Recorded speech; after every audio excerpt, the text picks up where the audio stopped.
Steam Ace Fingan and Donick 1025 The Game. Broadcasting from the Busy Bee Plumbing, Heating, and Air Conditioning Game Nashville Studios, home of the $99 yearly Beehive membership, where the buzz is always about great service. Willie Donick, Derek Mason, Adam Vingan, and David Janes here with you. I hope everybody is having a wonderful Tuesday. I almost said Wednesday. Yeah, you can say Wednesday. It don't matter. It's Tuesday. Yeah, but it's Tuesday. People know. I hope you have a wonderful Wednesday tomorrow. Absolutely. But I hope you're having a wonderful Tuesday right now. Absolutely. And it looks like it's about to rain. I know. Where did this come from? Yeah, where did these clouds come from? I've got to get out of the habit of even checking the weather on my phone thing. The thing that comes with your phone, I've been burned several times where I look at it and like, oh, there's no chance of rain. And it starts raining. Chances of rain. Yeah. Then there you go. It doesn't even give it a 10%. It says zilch. Nothing. And then all of a sudden it's pouring. we do have a cloud hovering over here by the airport. Yeah. Then I go to my guys at Nashville Severe Weather. They're on it. I mean, I can always trust those guys. I remember learning when I was younger that the rule of thumb is if the weather app says there is less than a 50% chance of rain, it's not going to rain. And I don't know how true that is, but I've always thought that. It's probably true like 50% of the time. Yeah, 50% of the time, Maybe. It works every time. Thank you, Sex Panther. Would it surprise either of you to know that when I was younger, when people would ask me, Adam, what do you want to be when you grow up? I said a meteorologist. Oh, I can see that. I hear the rain too. When I was younger, one of my hobbies was tracking hurricanes. Wow. A little Adam was tracking hurricanes. I would look up the latitude and longitude. Was this with the big ass glasses? Exactly. It may have been at the beginning of the big ass glasses era. Okay. Oh my goodness. But I would track the latitude and longitude. The local grocery store would have a map, and I kept the same map over years, and the colors would overlap and all of that stuff. But I never got the hang of it after that. Man, Jimmy Neutron. Goodness. That's an impressive reference from you. Listen, I love Jimmy Neutron because the kids, that's what they watch. So I watched it too. I love Jimmy Neutron. Okay. My son has a head like Jimmy Great Neutron. show. He does. He's a smart kid too. That's why Adam, birds of a feather like that. I haven't met your son. I know him. We I know him. We need to meet. I know him because I know how my son thinks. Same way. So what you're saying is that your son has a big ass head. Exactly. Okay. Just with a big ass brain in it. Just double checking. I want to start by breaking up this story that wasn't meant to be humorous, but I still find it funny. Sean McVay, of course, the head coach of the LA Rams, says he tore his plantar fascia while coaching the Rams to victory against the Tennessee Titans last Sunday. He revealed his foot injury Monday on his coach's show. He didn't say exactly when it happened, but he appeared to pull up awkwardly while moving to call a timeout during the 33-19 win. And I read this story this morning. I chuckled. I sent it to both of you. And here is the first thing that crossed my mind. At some point during the show today, after I mentioned this story, somebody's honking outside. A little decorum, please. Somebody's alarm's going on. Yeah, car alarm's going on. Oh, okay. Well, still. It's not mine. Decorum. I'm trying to host a radio show. Jeez. Nobody wants to hear that. Okay. Wait, it's still going. Yes. I'm going to power through because I'm a professional. When I saw this story and I told you that I was going to mention it at the start of the show, the first thing that I thought, thank you to whoever turned off their car alarm. The first thing that I thought was at some point after I read this story, somebody is going to text in at 615-737-1025. Our phone and text lines are driven by WilsonCountyHunted.com and say, Brian Callahan, clearly not coaching hard enough. He's not suffering serious injury on the sideline. He's playing through the pain. He's coaching through the pain. That's a true coach. Sean McVay wants that timeout so damn badly, he will tear his foot to call it. But not Brian Callahan. He's moseying on the sideline. Not coaching hard enough. I blame the turf at Nissan Stadium. That seemed to be, and listen, I know that, the groundskeepers there, they do a fabulous job with, the practice facility and everything else, this turf. So I don't know how they take care of that or what they do. to maintain it. But there were a few guys that slipped more than one or two on one or two occasions, man. Bad shape. Yeah, For I'm a like, turf as man. new as it is, it looks old. It looks brown Uh-huh. in certain areas of the I field. think it's I think it's the looks, sand how that is it comes. brown? I think it's the sand that they put in it. But must. a few guys, there were more than 2 or 3 guys that slipped during the game this weekend. So apparently the Nissan Stadium turf has claimed another victim, Sean McVay. Okay, just one moment, because my honor has been besmirched here. Where's the bell? Where's it at? David has it. Ring the bell, David, when you have a chance. Thank you. There we go. My honor has been besmirched by Hair Metal Henry on our text line. He says, Adam, you're sort of like a meteorologist. You're never right on silly underdog picks. Excuse me. I am that is slander. We will not take slander. I am 2-1. I am 2-1 so far this season. Now I'm not in first place. Hal Gill is in first place. Derek Mason is now in second place. So in terms of points, I am in third place. But I do lead the competition, for what it's worth, in picking games because I am right 2 out of 3 so far. Those lies will not be told on our station. Right. Adam does slander. well. That is slander. Slander, lies, That people. is slander. We'll never have slander here. We're unslander people. Actually, it might be libel because he wrote it. Oh, we got you now. Liable we got you. Man. We got you. I have a journalism degree. Yeah, I took ethics classes. This might be liable, Hair Metal Henry. So I may or may not sue you. We'll find out. It's definitely a besmirchment. Yes, my honor has been besmirched. Nevertheless, let's talk about Brian Callahan, because I know a lot of you. I'm not going to say all of you. I will say a good portion of you, because I don't want to slander you, are out on Brian Callahan. He is irredeemable in your eyes as an NFL head coach. His record speaks for itself. 3-16 as a head coach in the NFL. I've coined the anti-Callahan group the Callahaters. Mm-hmm. I have dubbed Big Joe Dubin as the king of the Callahaters. He's been that way since last training camp, when Brian Callahan did not dismiss Jeffrey Simmons from practice when he got into a kerfuffle or scuffle. But let's be real. Titans fans, for now, for the Callahaters out there, you're stuck with Brian Callahan. He's going to be this team's head coach for now. So what's important is that Brian Callahan, for as long as he's the Titans head coach, what's important for Brian Callahan is that he maximizes Cam Ward's skill set and gets the most out of Cam Ward. So here's how I want to start today with Willie and Derek and all of you at 615-737-1025.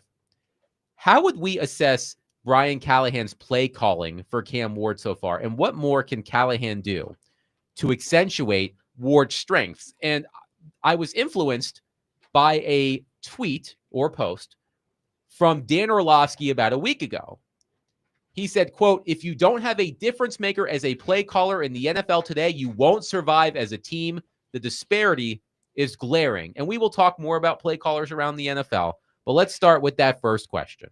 And I'll start with Willie. How would you assess Brian Callahan's play calling for Cam Ward so far, keeping in mind the personnel that Brian Callahan has at his disposal, and what more can Callahan do to accentuate Ward's strengths?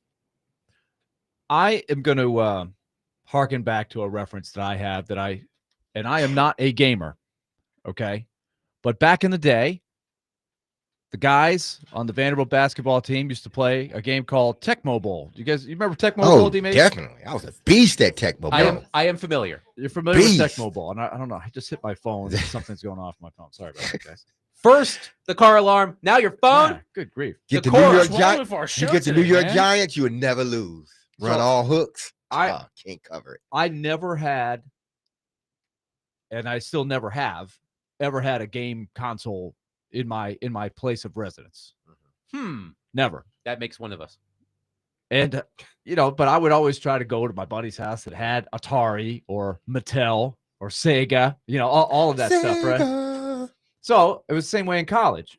So some of the guys, they had Tecmo Bowl, and we had a couple of guys on the team that were awesome, right? So I played a little bit. Mm-hmm. So the only way to level the playing field is if I had one of the better teams. The Giants. Yeah, well, Tecmo Bowl, yeah, it was Yeah. the Giants, which I like playing with. Chicago, The 49ers with Joe 49ers, Montana. yeah. Bo Jackson. Bo Jackson was Jackson, awesome. yes. Tecmo. So I would take one of those teams, and then for the challenge, Ronnie McMahon, who was like a Jedi master at it, I would make him take the Indianapolis Colts they were 1-15 for one of the seasons, right? He had to take one of the worst teams, and it was a challenge for him. He still beat me, but it was a good game. I had a chance. So I feel like that's Brian Callahan right now. So he knows going into every game plan. He's got a rookie quarterback who doesn't know what he's going to know in another year or two. He's got his right tackle is injured. Right now he can't play. Even going into week 1, I think they knew he was compromised, and it certainly played like it. He's got a left tackle that's shaky. He's got a number 1 receiver that's not a number 1 receiver. He's got a steady pro as a tailback who right now he's got to lean on heavily because his backup's hurt. And he's got rookies across the board who are the other guys. So that is the Tecmo Bowl. That's the Indianapolis Colts that I made Ronnie played with in 1991, right? And on the other side, he's faced 2 really good teams. So I think under the circumstances, I think he's done a reasonable job. I see what he's trying to do. He's trying to keep his quarterback from getting killed. He's trying to run the ball a lot to stay out of third downs, which is hard. If he calls deep drops, if he calls slow developing plays, they're not going to be able to protect him. And he doesn't have a guy that he can really go to make big plays. So you are severely hamstrung. So that's the context. Oh, and by the way, you're calling plays and trying to be the head coach too. This is a lot on your plate. So I think his degree of difficulty is about as high as it can be.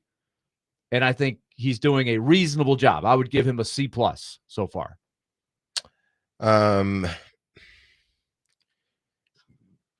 Brian Callahan, as far as his coaching, like just from a play standpoint, because I think you have to, like, if you're going to give him a full grade, you got to take into account the play calling, and then also some of his decisions that he's made aside from sort of the play calling, when he chose to, be aggressive and when he chose not to.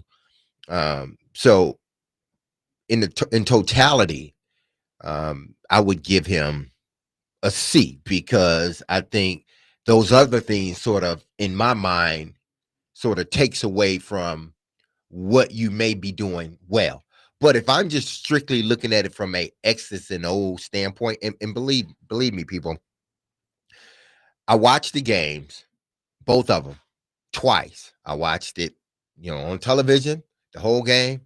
Then I went back, matter of fact, 3 times. Then I went back and I watched it right after. I didn't watch the whole game, but I watched bits and pieces of it. Then I went back and watched all 22. It's not the play calling necessarily. It's not. Because again, he's stuck in a situation that he thought was going to be better, the O-line. When the O-line's better, I can call more things. I can do more things. I have time, i.e. Matthew Stafford, his offensive line last week. He had forever to throw sometimes. And he was able to play action and hit those deep balls down the field, those deep ends and those deep out routes or those corner routes. He was able to hit those routes. But because the lack of personnel, what he wanted to do, he can't do. What he tried to do, he realized he can't do anymore. So what he's left to do is run the football. I think he's called a good game. Now, listen, when you're going up against Sean Payton and Sean McVay, I mean, listen, you better call damn near a perfect game to beat both of those guys. He's called good games. Okay. He hasn't, to me, called if I'm just saying from X's and O's, he hasn't called a bad game. This league, if you have a system, the system is only as good as your players. The system is only as good as your players. I've seen just about a lot of systems, and I seen when they didn't work, usually it's because they didn't have the players, and I saw when they did work, when they had the players or the guy underneath center that was a veteran guy. They don't have the players. still having leakage up front. He's trying, and I've heard this misnomer that he's not trying to get the ball down the field, that they need to take chunk shot. They're calling them. He's calling them. People, he's calling these chunk plays. He's calling plays down the They've field. thrown quite a few of them. Yeah, but he's calling them like play action. He's calling them. They just don't get the time. Or the quarterback eyes are too slow. So these things that y'all want Callahan to do, and again, I'm not making no excuse. Bottom line is you got to win in this league. And if you ain't winning, you out the door. That's the bottom line. So don't think I'm sitting here making an excuse for him. But I am telling you from experience, when you don't have the Jimmy and the Joes, you ain't scoring on nobody. You are not consistently moving the ball down the field. You're just not. You got to have some guys that fit your system, that are ready to go and can make plays for you. Again, they don't need to make the great play, but they make that play when they need to make it. 615-737-1025. Our phone and text lines are driven by WilsonCountyHyundai.com. How would you assess Brian Callahan's play calling for Cam Ward so far? What more can Callahan do to accentuate Ward's strength? We'll continue this conversation coming up next. 615-737-1025. Let me tell all of you that later today on ESPN 94.9 The Fan, the Nashville Sounds take on Louisville with first pitch at 5:35. Coverage is also available on the Game Nashville app and at thegamenashville.com. Sounds baseball on ESPN 94.9 The Fan is presented by Twin Peaks and Family Leisure.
With Ward and the game-to-game improvements that you touched on, like what would you say is the next step of improvement for him, and how much will that tie into things opening it up a little bit more for him as far as attempts and things like that? I think some of the commitment to trying to run the ball is the defenses we were playing. That's part of it. That's how do you keep the defense from teeing off? Well, you try to stay in manageable spots, and we've put ourselves in some tough third downs, I think, over the course of these two games, on a first down sack or a penalty or things of that nature. But really, how do you play teams that can rush the passer? Is you got to be able to run the football, and you got to put yourself in more manageable spots on third down in particular. The old stay on schedule adage. I think the Rams were a really good example of that yesterday. I mean, they put themselves in, I think, 3rd and 5 or less quite a bit during that game. It doesn't allow you to get your pressure packages up. It's harder to rush the quarterback. The ball comes out faster. All those things factor in when you're trying to maintain some rhythm and some balance. And, for the first 2 weeks, we've had to do that. And to say Cam's going to go out there and we're going to throw the ball 45 times a game at the moment, I don't know that that's accurate or smart to do in that case. Certainly if it was necessity and we had to, then so be it. But I just think you still want to have some semblance of balance. You want to run the football well, which I thought we did run the football well yesterday. I thought Tony Pollard had a really nice game. And that's how you help your line too, is you keep it balanced and you work your actions off of it. I thought we got a ton of production out of our movement game yesterday. Some of the play action and keepers that were off of that stuff that we put on tape. So it's still an evolving process, and he's getting better and doing things from a footwork perspective and a timing perspective. Every time he's been out, he's gotten better at it. I think that'll continue. That was Brian Callahan yesterday on Cam Ward. Willie Donick, Derek Mason, Adam Vingan here with you. I want to pinpoint one thing that Callahan mentioned, talking about third down situations. I did some quick math, so hopefully this is correct. The Titans have had 29 plays on third down through 2 games. 19 of 29 have been at least 3rd and 7. 7 have been between 3rd and 3 and 3rd and 6, and just 3 have been 3rd and short, 1 or 2 yards. So 19 of 29. The Titans have faced 3rd and at least 7, which puts Cam Ward and Brian Callahan in disadvantageous situations. Yeah, it does. And Callahan talks about it. I mean, Cam Ward talks about it. You can't do things that are going to put you behind the sticks in this league. So, but I think, and we talked about this before the season, and, and I mentioned like Brian Callahan, because we were talking about discipline. I said, Brian Callahan has to be disciplined to developing this quarterback and not worried about his job. Because if he's worried about his job, he's going to try to expedite the process of the quarterback. I hear now people want him to throw the ball more. Don't listen to them. Don't let it go on one ear and out the other. Anybody who said, even on the team, don't listen, because what that does is forces you to circumvent the process, forces you to speed up the process. Maybe the kid can handle it, but what if he can't? Because you worried about your job, or you're worried about what everyone else from the outside is saying. Do not rush this quarterback. Continue to run the football. That is the best thing you can do for this young quarterback, because, one, the offensive line isn't blocking well right now in the pass. There's not enough separation on the outside. I'm not saying they're not getting any. There's just not enough separation on the outside, okay? And there have been way too many drop footballs, for my liking anyway, in 2 games. So do not, and I repeat, the worst thing Brian Callahan can do is say, you know what, we're going to abandon our development process. I'm going to abandon the process, and we just going to start throwing the ball across the yard, because I believe this is what this young quarterback can do. That will hurt him more than anything. Keep running the football, because Pollard is doing well. The offensive line is blocking well. Keep running the football and force teams to stop it. And then that's when that play action come into effect. That's when moving Cam out of the pocket. But if you ain't running the football, you can't move the pocket. If you ain't running the football, you ain't play action. Have y'all watched football, people? If you ain't running the football, play action is useless. I'm telling you that. When you ain't running the football, those boots and they are useless because they're not honoring it. They honor it with 4 guys. Teams are great up front against the run wide a lot of times because they can stop it with 4 guys. They get that penetration with 4 guys. When you can't stop the run, I mean, if you can't run the football, you think they're going to respect anything that you do? They're not. I go back to my theme of the day. I'm going to keep coming back to this, and I challenge people on our text line or phone line to come at me with the answer to these questions. Come out me, bro. You forgot, bro. So I'm not. I won't throw in a bro You yet. can't say I'm come at not me. angry. I'm You not can't angry. say Yeah, come he's at not me. angry. I just want you to come at me. Okay. Come at me. 615 I'll add the bro. 737-1025. You tell me, if you're the defensive coordinator and you're game planning on the Titans, who you are scared of. Oh, who's your best? So who's their best player? Calvin Ridley? We can scheme against him. Not a big deal. That doesn't scare me. Mhm. Tony Pollard? Yeah, okay, look, they're going to run it. He's solid. Is he going to hit a home run? Probably not. And then we'll eventually we will get them into 3rd and 7 or longer. And none of the receivers really are worried about it or matchup problems. We'll get our stops. Like the Rams, they didn't take any big chances or anything like that. They stayed in the game. The Titans, I thought, fought. And they don't have enough to get into the end zone. They even got some field goals. Their kicker is doing a heck of a job hitting the long ones, right? So they don't have to drive that far. But the Rams are sitting back the entire game going, let's just not screw it up. We're over 60 minutes. The better team is going to win. So tell me how you call plays with the personnel that you have, especially with Latham out. So, and on Wednesday, I guess tomorrow we'll find out if there's any hope that Latham is coming back. I'm not sure if it's going to be any better on Sunday. And you get the Colts coming in, who are a decent team. They're not as good as the defense, but I'm looking at the Colts and I'm saying, if I'm the Colts, I'm licking my chops going up against this offense. Hey, Daniel Jones is balling. Hey, right he look now. good. Indiana Jones, you mean? I don't love that. That's I've the heard nickname that. they gave him. I've heard that. I don't love that.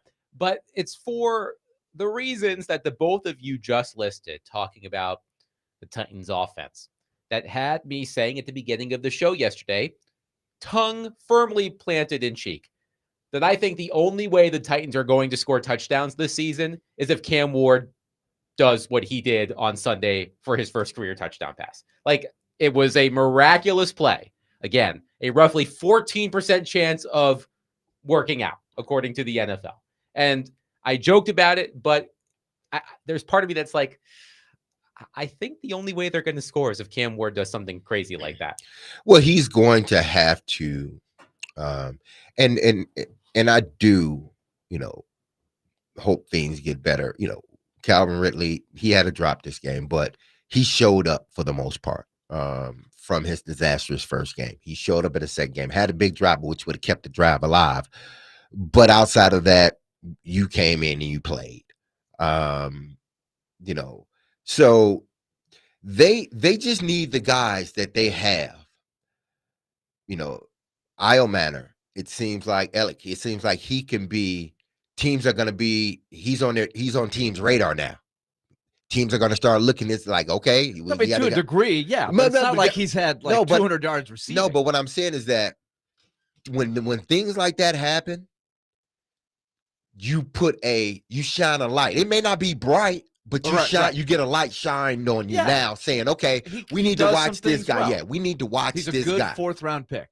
He's not elite. Exactly. But we need to watch him because he is a guy that if you're not paying attention, he will go up and get those back shoulders and those 50-50s and get open. So we're going to keep an eye on him. But they need these guys, all of them, collectively, to up their game up a little bit more. Like, typically you have your veteran quarterback underneath center. And he turns his game up, which allows everybody else, the good ones, the great ones, allow everybody else to turn theirs up, Right now, the quarterback, there's not enough shown for the quarterback because he's already turned it up a little bit, but ain't nobody really helping him. Those other guys got to turn that. Calvin Ridley, you got to turn it up a little bit more. Chig, you got to turn it up a little bit more. Alec, y'all got to turn it up a little bit more because with a young rookie quarterback, he needs that help. Offensive line, y'all need to be on 5 right about now, and that's out of 5. Y'all need to be turned the heck up and ready to go. But those other guys, y'all need to just turn it up a tad bit. I'm not going to sit here and say that y'all can't play. Y'all can play. Y'all wouldn't be on this team or y'all wouldn't be in the NFL. I believe they can play, but they got to up their game up too. The Colts, especially being that the game is here, they should have some better matchups. It shouldn't be as hard for the Titans offense, maybe to block the front 4, etc. So let's hope that it looks a little better because the Colts, I don't think their defense is bad or anything like that, but it's not the high level, I think, of the first 2. So that's something to watch on Sunday. Blake Bedingfield of paulkaharski.com does a thorough review of each game. I highly recommend them if you subscribe to Paul's site. And if you don't subscribe to Paul's site, you should. Paul, the check should be in the mail for that one. But Blake Bedingfield said this about the Titans offense on Sunday, and I want you guys to tell me if you agree. In a section he calls the best things he saw, or the best things I saw, meaning Blake Bedingfield, he writes, quote, the Titans' offensive game plan of moving the pocket with Ward and allowing his receivers more time to separate. Ridley is at his best on deep crossing routes, and that extra time for him to open up was perfect for him. He also mentions Ward escaping in the pocket and creating plays downfield got him into a rhythm and made him very comfortable in the pocket. He also did praise Brian Callahan for his play calling in the first half. I want to make sure I find this precise review. He said, quote, the first half of football for the Titans was the best play calling to date for Brian Callahan. Great mix of run/pass and moving the pocket for the quarterback. Also did a good job of running the clock, shortening the game, and leaving the Rams defense on the field on a hot day, which they aren't accustomed to. Yes, I thought that was very apparent what they were trying to do. I agree with that assessment. I thought he did about as well as you can, but you're still limited. Mm-hmm. You still needed somebody to make a big play somewhere to get the ball into the end zone. And that's where I think the Rams were good of just being patient. They didn't take a ton of chances, and they figured. And to the Titans' credit too, they only have turned the ball over one time in 2 games. That's pretty good for a rookie quarterback, and considering their lack of protection. But what happened? The Rams were patient. They hung around. They got their 1 turnover, and boom, that was pretty much the ball game right there. They got to get better in the red zone too. The Titans do big time. Because if they are better in the red zone, they're going to have a chance to win more games than not. This team hasn't done well in the red zone the last 2 games. 615-737-1025. We will continue to take your thoughts on Brian Callahan and Cam Ward and the Tennessee Titans. We have some reaction. We'll get to it next. 615-737-1025. Come at me!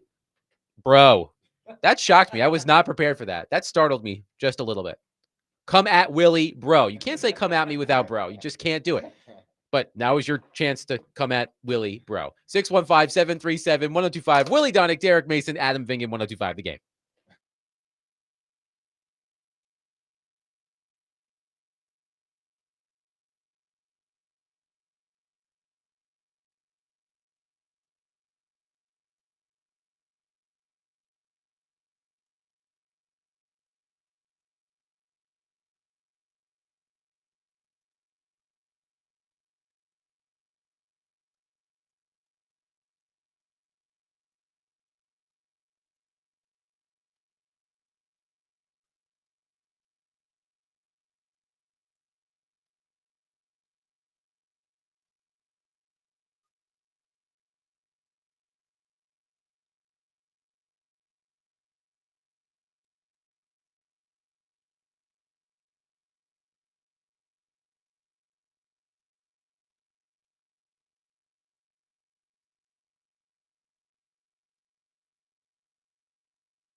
Well, he showed an awful lot there, didn't he? He threw that ball all the way across the field, which is everything you tell the guy not to do. And it was just a perfect strike with tremendous power in his arm. There were quite a few of those plays yesterday, Jim. I was impressed by what he was able to do out of the pocket. He made some plays with his feet and threw a couple balls in timing and rhythm down the field to some receivers that were really impressive. And then the touchdown pass was a play of its own. You know, it almost looked a little Patrick Mahomes-ish, where you're running around back there buying all sorts of time and then throwing it to the part of the field where nobody thought you'd throw it. And it was an impressive play by the kid. That was Matthew Stafford, who apparently has a podcast. Don't let anyone have a podcast these days. But that was Matthew Stafford's review of Cam Ward, whom he faced on Sunday here in Nashville. Willie Donick, Derek Mason, Does he Adam watch the Vingan. game? Like, what does he do? Does he watch Cam? When aren't you like buried in the iPad and talking to your? Not really. No, he For a just- minute, yeah, and then you go get up and like, oh, what they doing? So one person has texted in for you, Willie, but they did not come at you. Oh man, Okay. They said, you nailed it, Willie. There is no one on the offense that scares the defense. Until the offensive line is dependable, there will continue to be problems with this offense. Rams in the second half kept dropping 7 in coverage because their front four were winning the line of scrimmage. On the other hand, Chris on our text line says, sorry, but I am not going to make the excuse of Brian Callahan doesn't have a good team. Do you think other teams are stacked? San Francisco is missing their starting quarterback and stud tight end and still winning. So don't tell me it's a player issue. Well, first of all, Chris, I happened to watch that game. The Niners played the Saints, okay, on Sunday. So no disrespect to Mac Jones and whichever tight end is filling in for George Kittle. I don't remember who it is off the top of my head. Let's talk about degree of difficulty here. I get your point, though. I just wanted to throw that Well, out. listen, take the players on the 49ers and take the players on the Titans, and you tell me which offense you take, even Well- with those guys. well, the 49ers didn't make the playoffs last year. They were bad last year. Even the great, not Sean McVay, but Kyle Shanahan, if he ain't got the Jimmys and the Joes, you're not winning. And it showed last year because a lot of these guys were hurt. So you're trying to operate with guys that really can't run the system the way you want to run it, which caused you to miss the playoffs. So again, I go back to, it's about the players within the system that you're running. There are some good systems out there. There's a lot of them out there. All of them. Listen, everybody is essentially, there's half the team running, there's half the NFL running one thing, and then the other half of the NFL is running another thing. They're all running the same. It's just a variation of it. It's like how they run it, but they call it the same plays. It's the same offense, so to speak. But with Brian Callahan with the Titans, and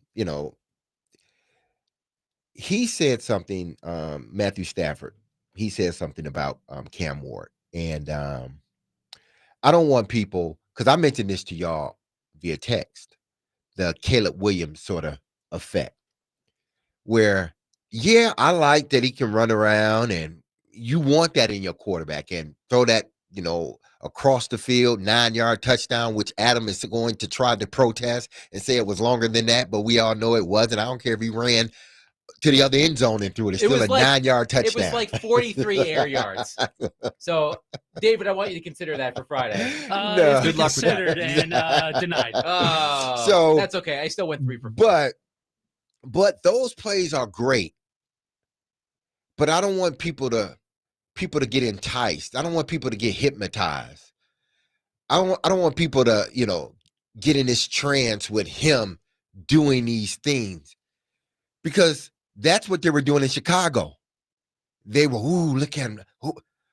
But then when you look at the pocket, he's not operating in the pocket the way he needs to. His team's not giving him the time that he needs. Guys are not making plays. All that stuff is great. But how did the Chicago Bears end up with a top 5 pick, I believe, and a new coach? I love what Cam has done as far as his scrambling ability. Keep it. But I don't want to get used to that.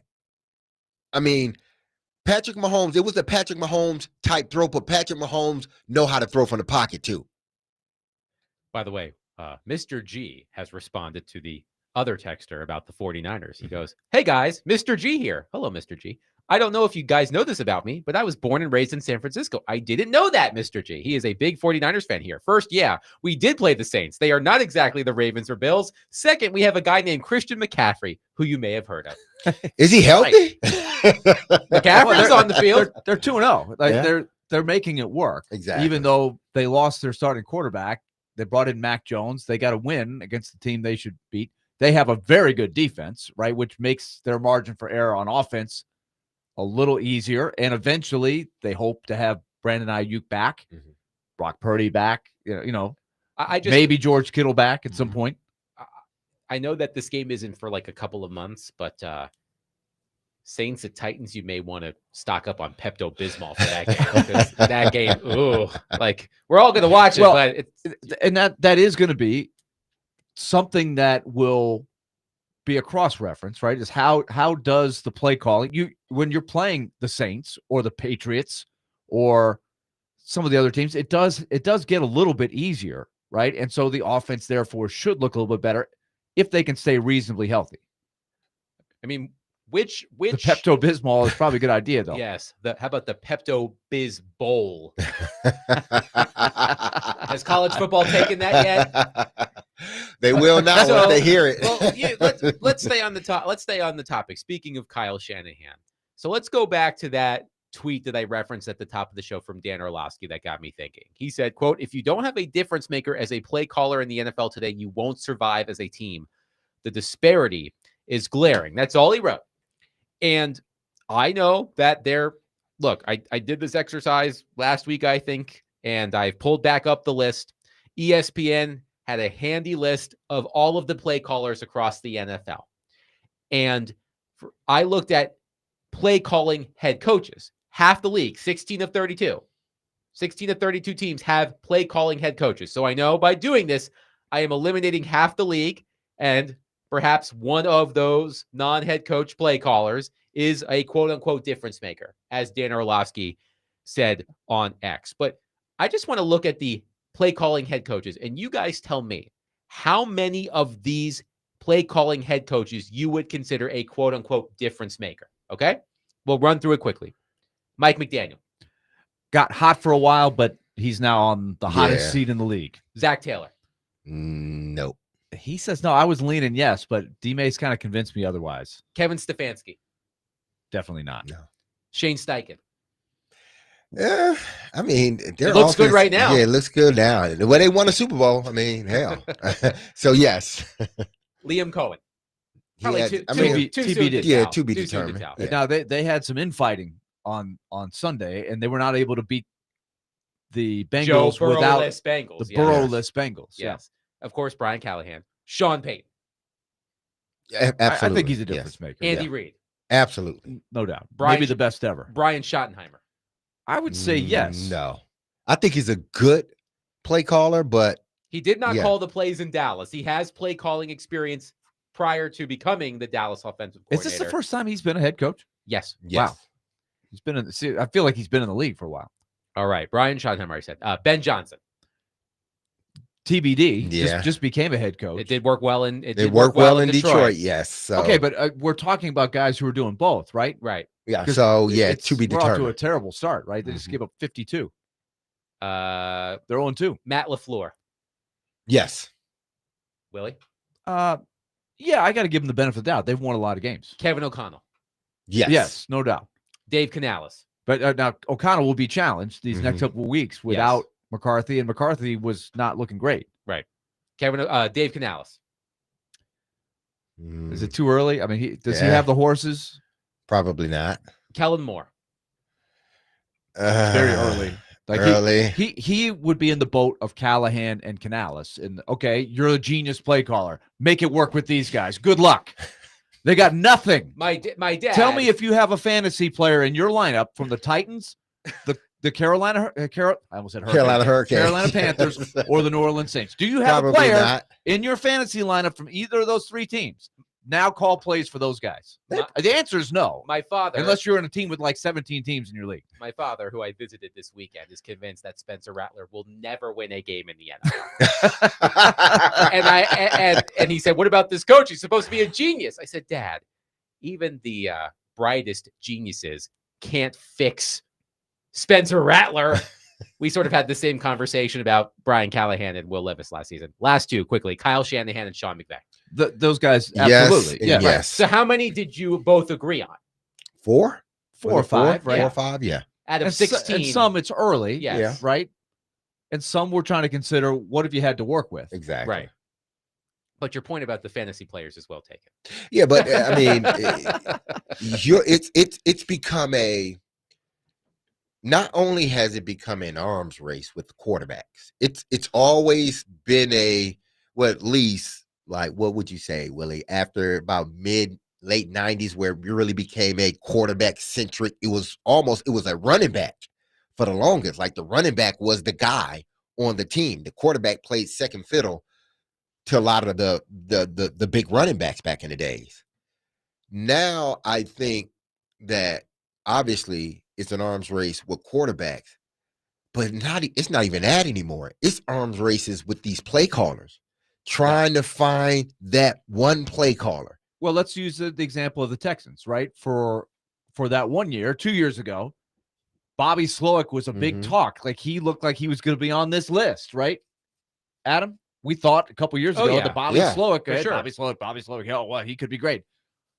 1 year later, he gets canned. And now, are they happy with that decision? Their offense looks terrible after 2 weeks. Last night, they got booed. They got booed, and they were in position to win the game, but their offense was terrible last night. They scored 9 in the first game, and they came back with, what did they get? 19? It was like 20-19. Yeah. So I mean, they're not. I mean, they had trouble last night. Yeah, and it's a stark contrast from his first year to what he's done since Slowick has left. Why they parted ways, I'm sure they come up more in depth, later on down the line. But Dan Orlovsky has a point. Like, if you don't have that guy, and he doesn't even have to be a head coach. Right. But if you don't have that guy, play calling head coach. Yeah. But if you really don't have that guy, if he's supposed to be your head coach and play caller, he needs to be the guy. He has to be the guy. If he's not, then you don't make him your head coach. You can't. They did it this time. I get it. They was giving him an opportunity. I do believe he can get the job done. But is it going to take a little bit longer than what they expected? Because if it is, I'm not sure how long the fan base, one, is going to be patient. I tell you, they're not patient right now. I don't blame them, but they're not. But then, two, when does the patience start to wear thin in the building? So I think he's a second-year play caller. Still learning things. The quarterback's learning things. And sometimes that's not a good mixture. It's not. I mean, I know it worked for Zach Taylor and Joe Burrow, but maybe Joe Burrow getting hurt that first year helped him, sit out the remainder of the season and really learn that offense, and then come back the next year, add some bona fide weapons, and off we run. 615-737-1025. We will continue to take your thoughts on Brian Callahan and the Tennessee Titans at 615-737-1025. But coming up next, we have a question for all you Vols fans out there. We did not get to Tennessee's loss to Georgia yesterday, talking Titans and Vanderbilt, but we do want to reach out to all of you Vols fans. We do have a question for you, and we'll get to that next. 615-737-1025. Willie Donick, Derek Mason, Adam Vingan, 1025 The Game.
D-Mace, Fingan, and Donick 1025 The Game, broadcasting from the Busy Bee Plumbing, Heating, and Air Conditioning Game Nashville studios, home of the $99 yearly Beehive membership, where the buzz is always about great service.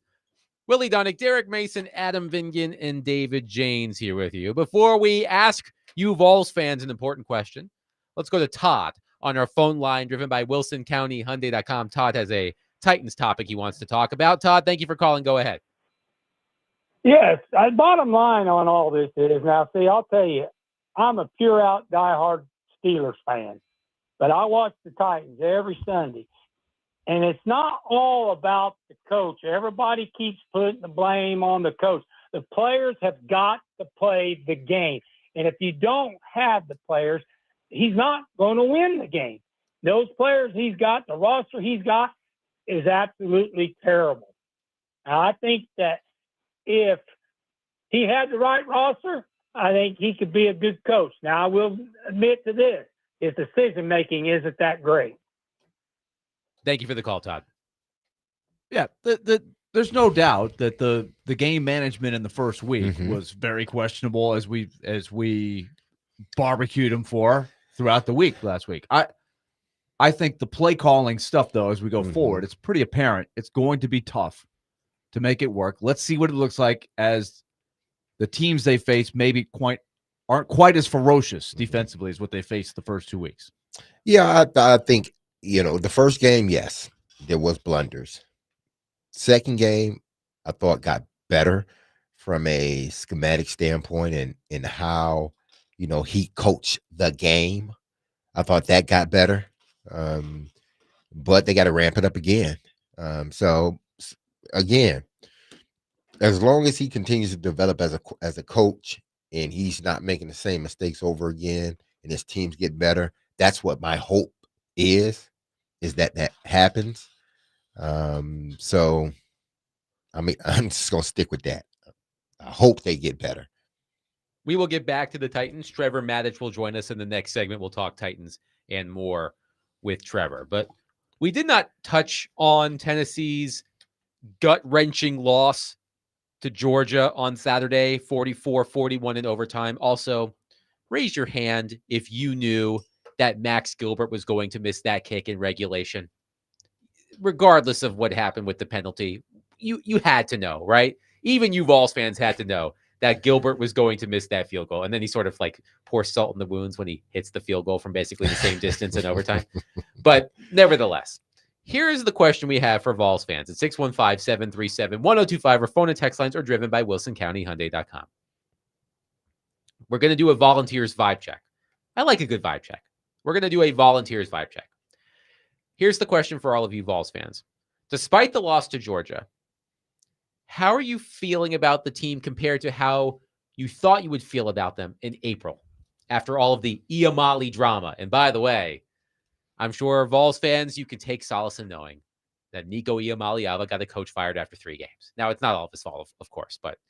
And what team will Nico be playing for next year? Because now he it's can transfer, probably not right? Be UCLA. Can he transfer? He can transfer now, you can right? Transfer anytime you want. Well, he can't transfer now. No. So they have a month. So Yeah. When a coach UCLA gets fired, right? have a month, and then they can also redshirt. He can redshirt this season because they only play 3 games. Where will Nico end up next? He is not going to stay there. Sure. I think it's a good bet.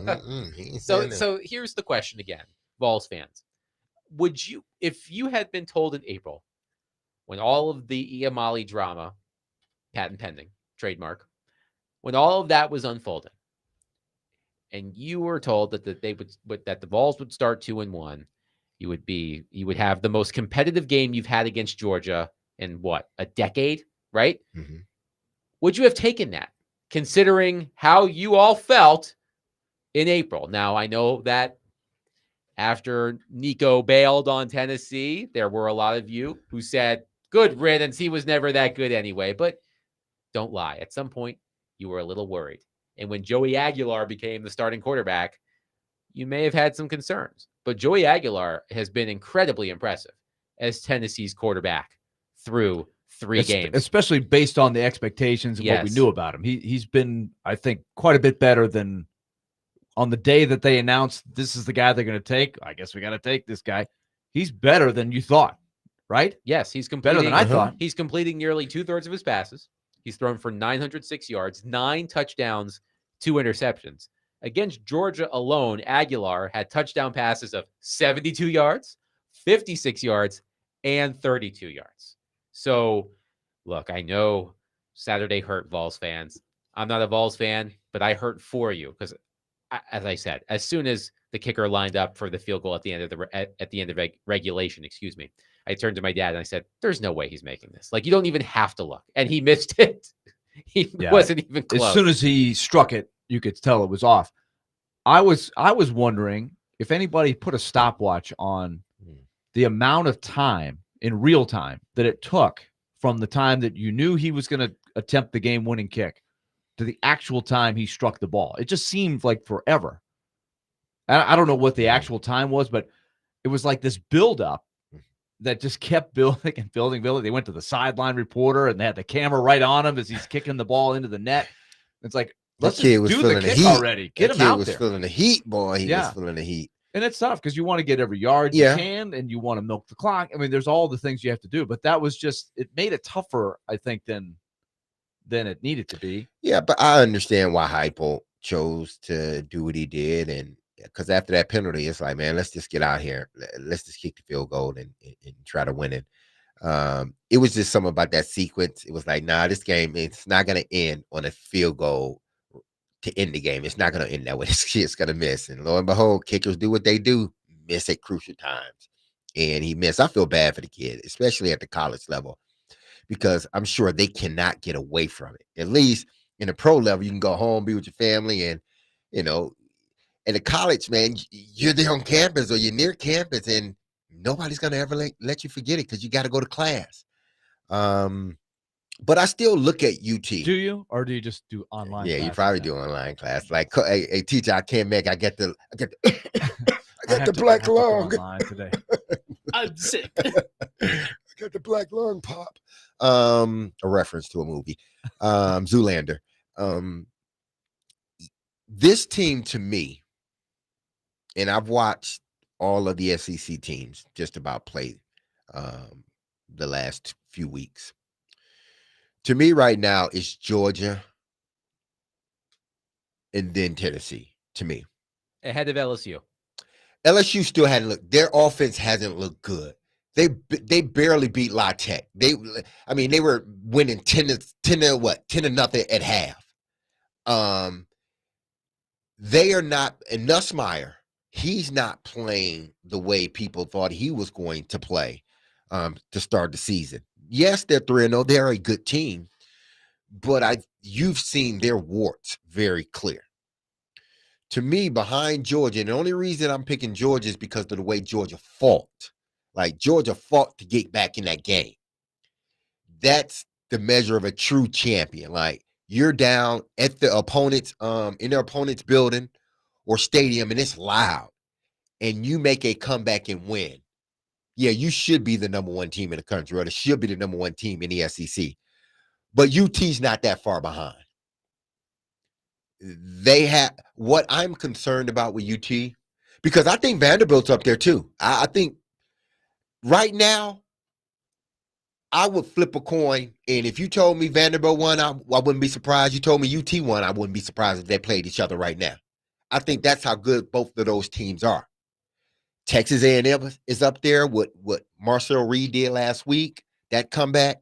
So those four teams, to me, are the top four teams. But I still believe that UT is the second best team in the conference from what they show offensively and previously defensively.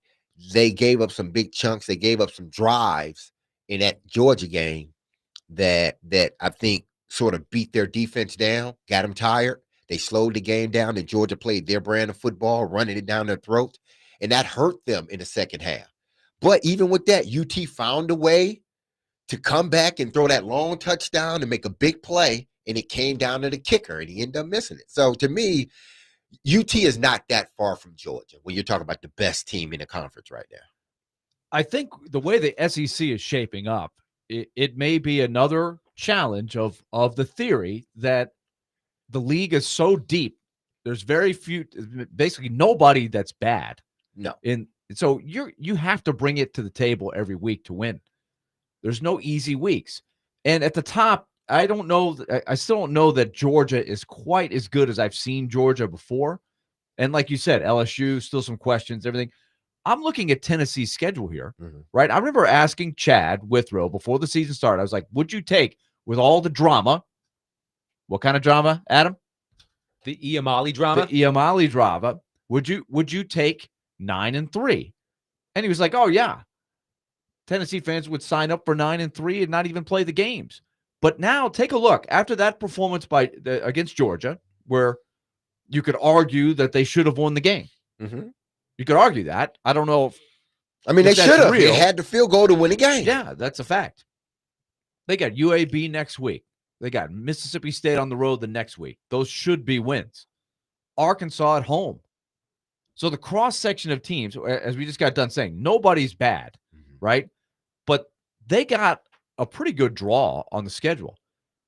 At Alabama, which Alabama looks still like we're still trying to figure out what they are. They're ranked 14th now. They look like they've rebounded well after the egg they laid early. So that's the next big game. But does anybody think Tennessee will get beat in the next 3 games? They should go into that game at 5-1, right? Yeah, you would assume. Then you've got Kentucky on the road. I think Kentucky is, not an easy out, but that's a game that Tennessee is going to be pretty well favored in. You've got Oklahoma, chance for a big win, and that's at home. New Mexico State, we know what's going to happen there. At Florida, and then Vanderbilt at home. I'm not saying it's an easy schedule at all, but relative to other SEC teams' schedules like Vanderbilt, who's got a much tougher road, I still think Tennessee's got a shot at the playoffs here. Don't you think? Yeah, they do. I would expect them, based upon what I've seen and how their schedule, it's going to be tough, but how it seems to be laid out for them. Yeah, they should be in the playoffs. I don't know about should, but they've got.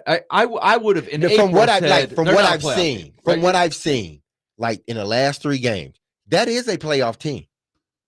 From what I've seen, sure. But think about, would you have said that in April? No, after probably not. I was like, oh boy, that's a tough. They got hit with a tough thing out of left field. I'd have been like, man, they won 6-7 games, probably 8. Yeah, that's it. So throw that out the window. I think they've got a legit shot at being right in that playoff discussion on the bubble. They could lose one more, still comfortably be in the discussion. Well, and then we know that once you get into that third loss, it gets really tricky. But it doesn't hurt when Clemson already lost twice. Yes. Notre Dame's lost twice. Yes. Yeah. That doesn't hurt. UT, that helps them actually. So, but the season will play out the way it's supposed to. But I do believe, with what I've seen the last 3 weeks, that this is a playoff caliber team. Steven on our text line, driven by WilsonCountyHunting.com, says Nico will end up back in Knoxville next season. Josh Heupel will take the high road and welcome him home. He may be right. He may. I would love to know what people think he's going to do. I think that would be something like Tennessee fans. Where do you think Nico will end up? Seriously, because I think some people probably think that there may be a lot of people that think if it was up to the young man, he would stay, but it was out of sort of his hands in a sense.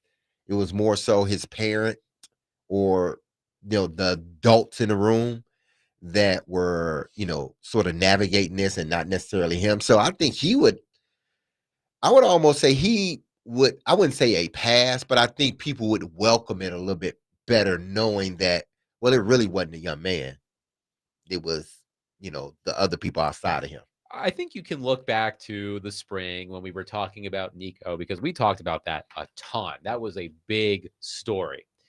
And May, June, July, when Vols fans are bored and they're looking at the schedule after everything that happened, they probably predicted they'd be 2-1 after 3 games. Syracuse, East Tennessee State, Georgia has beaten Tennessee every year for nearly a decade. So I think a lot of Vols fans, even after all of the drama, would have said, yeah, we'll probably be 2-1 after 3 games. But the way that they've looked in those 3 games, I mean, Joey Aguilar, as I said, has impressed me. I knew nothing about Joey Aguilar before he became the Volunteers quarterback. There are a lot of you who probably knew nothing about Joey Aguilar before he became the Volunteers quarterback. But especially the way he's been able to throw the ball deep. What's the receiver's name that's catching? Is it Brazel. Brazel? He's been catching a ton of deep balls. That's sort of my point. Like, I don't think Vols fans thought that the season would be, well, correct me if I'm wrong. I don't think a lot of Vols fans thought the season would be in the toilet after Nico Iamaleava left. But I feel like your confidence level in the team is higher after 3 games than you probably expected it to be after what happened in the spring. I think it's playoffs. Did you think you had a chance at the playoffs in April? I would say a lot of people, if you polled them then, would have said, no, it's not going to happen this year. We'll give them a pass because of what happened. Now I'm like, I think if you vote right now, you'd say, yeah, you've got a chance at the playoffs. Now, Aguilar, I did think he missed some throws that were there. Of course he did. And look, that's a good sign because that's against Georgia's defense. They were, if he stayed hot, they had guys open that they missed. I thought he left some plays on the table as the game went on. Still ended up putting up, what was it, 40-something points. Like they did not take a step back with their firepower, even though they had a lot of questions to answer, right? Replacing all those offensive linemen, new receivers, a lot of new guys back there, but they look like they have stayed on par with what they had last year, to me anyway. And you've got to do it every week. They can't afford a hiccup. But I think the schedule lines up to where it's just good enough to where I don't think they'll get dinged. And this is the X factor with the playoff committee, is now it may not be quite as much about did you lose 2 or 3. It's who did you play and what is the strength and the value of your schedule. Because that Georgia game is a loss, but that's going to be, if Georgia does what we think they're going to do, that's going to be a loss that won't hurt you at all. But how do they do it's consistently? But they look like they've got a level that is a playoff level if they can be consistent about it. Before we get to Trevor Matich on the other side, Willie, one texter says that Nico will take over at Vanderbilt. How does that make you feel? I don't think that's going to happen. I also, Diego Pavia did tweet out that it was cap. This was his last season. There was a report that Diego Pavia was trying to extend his eligibility to a 7th season. No, he wasn't. Please don't say that. And then he quote tweeted it and said cap. He denied it. He denied the report. Okay, good. Who reported it? Like, what angle are you taking? He's going for a 70. I mean, wouldn't Vols fans? I mean, not Vols fans. Wouldn't Vandy fans just love to have Diego Pavia? Can we just sign him to a lifetime contract? Diego, you can stay in college as long as you want to. Take a credit a semester, 1 credit a semester. Quickly, Caleb on our text line says, you can believe me or not, but I knew we, meaning Tennessee, would be better offensively because of the lack of offense from the quarterback last year. It's not hard to do better, I should say, than Nico in this offense, as Joey Aguilar is showing, but I did not know he would be this good in the offense. That was my point as well. 615-737-1025. Vols fans, you can continue, I should say, to give us your vibe check about where you are, how you're feeling about the team through 3 games, and how different are you feeling than how you thought you would feel back in April when Nico bailed on the program. 615-737-1025. But coming up next, Trevor Matich will join us. We'll get back into the Titans. We'll also hit some college football topics with Trevor as well, because he does it all. Willie Donick, Derek Mason, Adam Ving, 1025 The Game.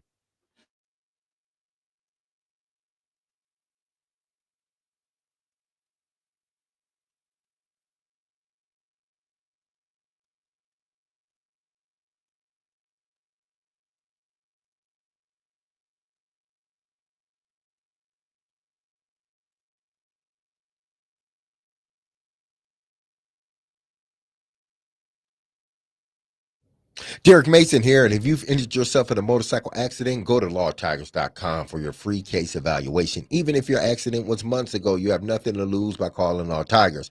Insurance companies want to pay out as little as possible, or frankly, nothing at all. Law Tigers make sure you get the compensation you deserve and doesn't get paid until your case has been settled. Look, they understand how much your bike gear is worth to you, so they will help you get it all repaired or better yet, replaced. Nothing like a shiny new helmet. Law Tigers is the resource the motorcycle community turns to when it needs. So whether it's to support you in an event or if they see you broken down on the side of the road, with Law Tigers, you'll never ride alone. So call 1-800-LAW Tigers or Law Tigers, or visit them or at lawtigers.com. Law Tigers is powered by Freeman and Fuson, and you can find them in Nashville, located at 2126 21st Ave South. That's Law Tigers, Tennessee's motorcycle lawyers.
D. Mace Vingan and Donick 1025. The Game. Willie Donick, Derek Mason, Adam Vingan here with you. Pleased to be joined on our phone line, driven by WilsonCountyHyundai.com by Trevor Maddich, who is brought to you each week by Houston Clinic Orthopedics when experience matters.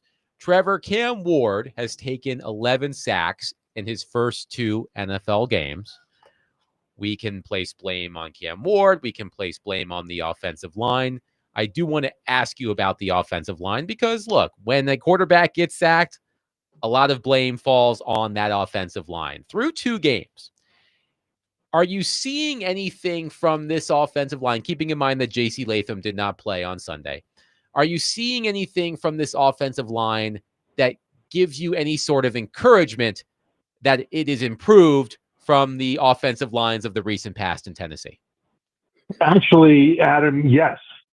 Absolutely, especially from game 1 to game 2 this year, from Denver to this one against the Rams. They lost both games. The offensive line wasn't great in either one of them. Not having J.C. Latham at right tackle is a game changer, a massive game changer. But overall, I think the offensive line, you can see light at the end of the tunnel here. In this game, for example, against the Rams, you know, the running game actually went pretty well. Tony Pollard ran for 92 yards. And if you take away his long run of 10 yards, because sometimes you run for 92, but you get 60 yards in one run, that throws off the yards per carry. If you take away his longest run, he still averaged over 4 yards per carry, Pollard did.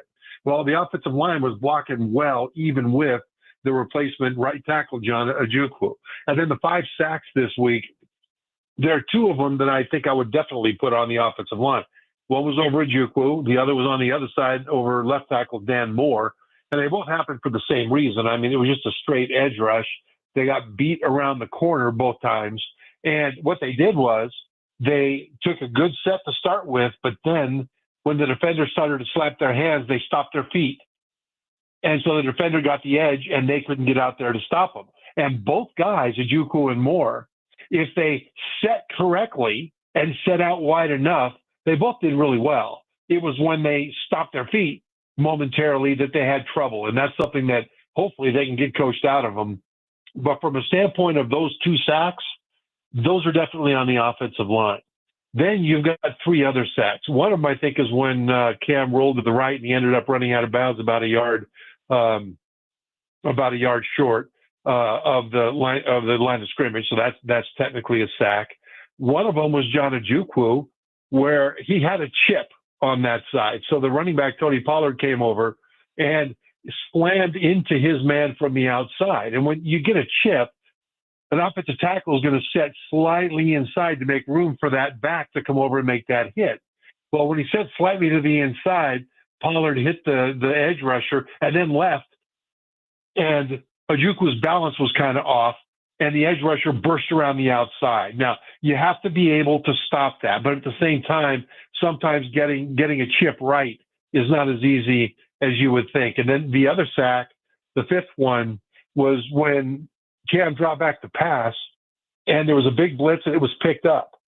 Now, the center was being pushed kind of back a little bit. The center was kind of struggling, but he still had his guy.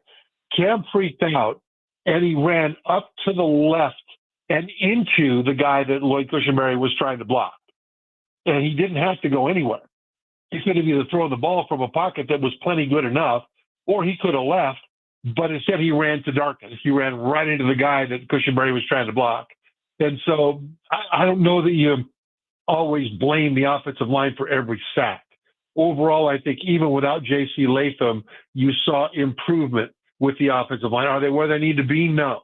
But I think that it's unfair to say that they were completely awful when you just look at the sack statistics and the points that were scored. Trevor, earlier we were talking about Brian Callahan, who, of course, is under fire from the Tennessee Titans fan base after the 0-2 start coupled with last season. And this was the question we were asking each other and all of our listeners, and I want your answer as well. We were assessing Brian Callahan's play calling for Cam Ward. I would love your assessment of that, and if there's anything that you wish Brian Callahan would do more of to accentuate Cam Ward's strengths. I think he's actually calling plays as well as can be expected right now. the way that you get a rhythm as a play caller is when you convert third downs. Now you got another set of downs, you can keep on a rolling, which means you call a play, then you call a counter off of that play, then you call a pass off of the counter. And these are things that you can do when you're not going 3 and out, if you string together first downs. And in the first game against Denver, they completed 14%, 14 of their third down tries. And in this one, they completed 40%, which is actually the minimum you would want for winning football. But at the same time, they weren't able to do as much as they would be able to do in terms of sustaining drives, especially at the end, because they had so many sacks and they had so many penalties. Now, penalties aren't like turnovers, where if you have a lot of penalties, it's almost guaranteed that you're going to lose a lot of games, right? But when you're a team like the Titans, you're not good enough to overcome those penalties. And so from the offensive side, when you're pushed back because of a false start, when you're pushed back because of holding, something like that, now you've got to overcome that yardage to get that third down converted. And so I think overall, when you look at what Brian Callahan did in terms of play calling, he saw that he was having trouble with the pass rush of the Rams for a variety of reasons. He knew that he had a backup right tackle over there. And so he called a lot of rollouts. He called a lot of play action passes that would move the pocket either a little bit or a lot. He had chips that would go in to help both sides, by the way, from time to time. And he called a lot of quick passes. And I think this is one of the things that Cam did really well, was that he got the ball out very quickly. And part of that was self-preservation, because he knew if he didn't, he was going to get smashed. And so I think moving the pocket, calling plays that would get a guy open quickly for Cam was about all that Brian Callahan could do. And he couldn't really do a whole lot more. I remember when I first started broadcasting, my head coach with Washington was North Turner, and he had gone on to be the head coach at the Chargers. And now I was broadcasting, and I went out to do a Chargers game for Fox. And so I went out early to practice like Wednesday, and I'm talking to Norv about his play calling and what he was planning for the game. And he said that 4 games ago, he ran a play so that his upcoming opponent this week would see that play being run, and they would practice for it. And he had a counter to that play to put in for the first time ever in the game that they were playing that particular week. And this is the kind of thing that good play callers do. They put their personnel in position to be able to succeed based on their strengths and limitations, and they set up the defense to then hit them with a counter. But you can only really do that consistently and well if you string together a lot of first downs. And so, that's one thing that I think that Callahan is showing, that he is growing as a play caller, but I think his team needs to be a little better at executing so he can continue to get into a rhythm. We'll talk with Trevor Maddich of ESPN, talking the Tennessee Titans coming off their loss versus the LA Rams. Now, with that being said, Trevor, the temptation, I'm starting to hear it, the temptation or the allure of, hey, let's open it up for Cam. Let's do this. They need to call more down the field plays. How important is it going to be for Brian Callahan to stick to the development in the process of his quarterback? Because yes, you've seen him throw a 40-yard pass across his body. There was a 9-yard touchdown. I'm going to keep on saying that, Adam. There was a 9-yard touchdown. Yes, he scrambled and made some great plays out of the pocket. I get that. But that doesn't necessarily mean he needs to pass the ball more. And what I don't want to see from Brian Callahan is, okay, let's start to open it up from this young man. No, continue to run the football and let that be the determining factor whether you're going to open it up more or not. Yeah, I agree with that, Derek, because he's got to adhere to the Hippocratic Oath of quarterback coaching, and that is first do no harm. The worst thing they can do with Cam Ward right now is to put him in position where he might be able to do a little more to help him win games because they're going to throw the ball down the field a little more, but also then to expose him to failure, expose him to getting hit in the pocket, to having turnovers, to, watching the pass rush now because it takes longer for those deeper routes to develop and things like that he will then have to unlearn later. And this season, really, they would never say this, but I think we can agree. If you guys disagree with me, let me know. But I think we can agree that this season is all about the development of Cam Ward in year 1. Yeah. And so they need to do everything that will be best for Cam and then do the best they can for winning games and stuff like that around that, instead of exposing Cam and still probably not winning enough games to get to the playoffs, or at least not to go deep into the playoffs anyway. So I agree. They should stick to the plan. I think so far the plan has been good. You've seen Cam improve from week 1 to week 2. You see his confidence, and you also see a budding deep connection with Alec Iomanner as well. So let's see how that goes. He threw a beautiful pass to Iomanner on the right sideline, and it was kind of a vertical throw, but it was like a fade where it was a quick release. The ball went high in the air, and the ball was caught, 15, 20 yards down the field, something like that. But it wasn't like he was standing back in the pocket waiting for something even deeper to unwind. And so I think as the coach learns what his receivers can do and what Cam can do, they'll be able to get more stuff put in to push the ball down the field. In the meantime, remember, first do no harm to the development of your young quarterback's confidence. Trevor Matich is with us from ESPN. Trevor, I got 2 college questions for you, one on Tennessee, one on Vanderbilt. So did Tennessee, like we were talking before you came on about just maybe how you look at things compared to what you might have said in April, where you might have said, hey, probably not a playoff team. Did they show you enough that they could be a playoff team after the performance against Georgia? Yeah, Willie, I thought they absolutely did. I mean, Tennessee in the loss was magnificent to Georgia. And part of the reason is Joey Aguilar at quarterback. I mean, he threw a lot of deep passes in the first couple of games, but not against the highest quality competition. And the big question was, will he be able to do it against Georgia? And he absolutely did. And remember, that's one of the 2 things that this Tennessee offense needs to succeed at the highest level. One is the quarterback to hit the deep passes consistently. He's doing that. And when called upon to run at hyperspeed, which is not all the time, but sometimes, run the offense and get them in and out of one play to the next at hyperspeed correctly. And he's shown that he can do that. And so I think, we look at what Aguilar did against Georgia. He was just magnificent. The defense struggled, but at the same time, people forget, I think you guys don't, but I think overall fans didn't realize or didn't remember that Tennessee had lost both of their starting corners to injury. And so they were dealing with backup corners, and that changed a lot of things that the defense could do, especially as they get those corner situations shored up. You'll see Tennessee performing at a better level on that side of the ball. And I think Tennessee is better this year because of that than they were last year, even though they don't have Dylan Sampson at running back.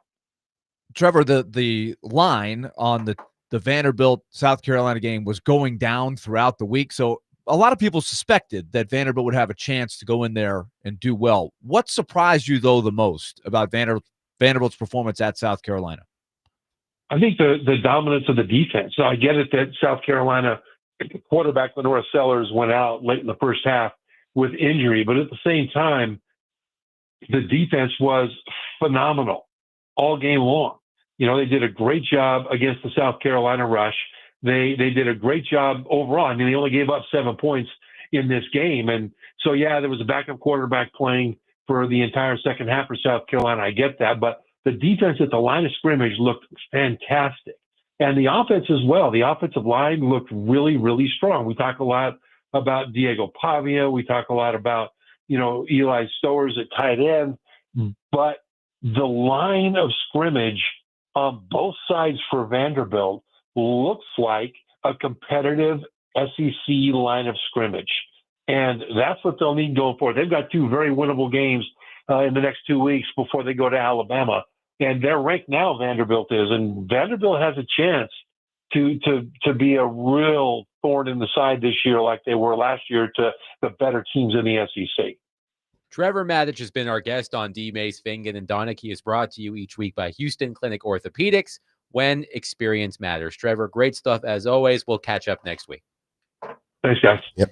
Trevor Matich on the program, 615-737-1025. We will react to what Trevor had to say. You can as well at 615-737-1025. Willie Donick, Derek Mason, Adam Vingan, 1025 The Game.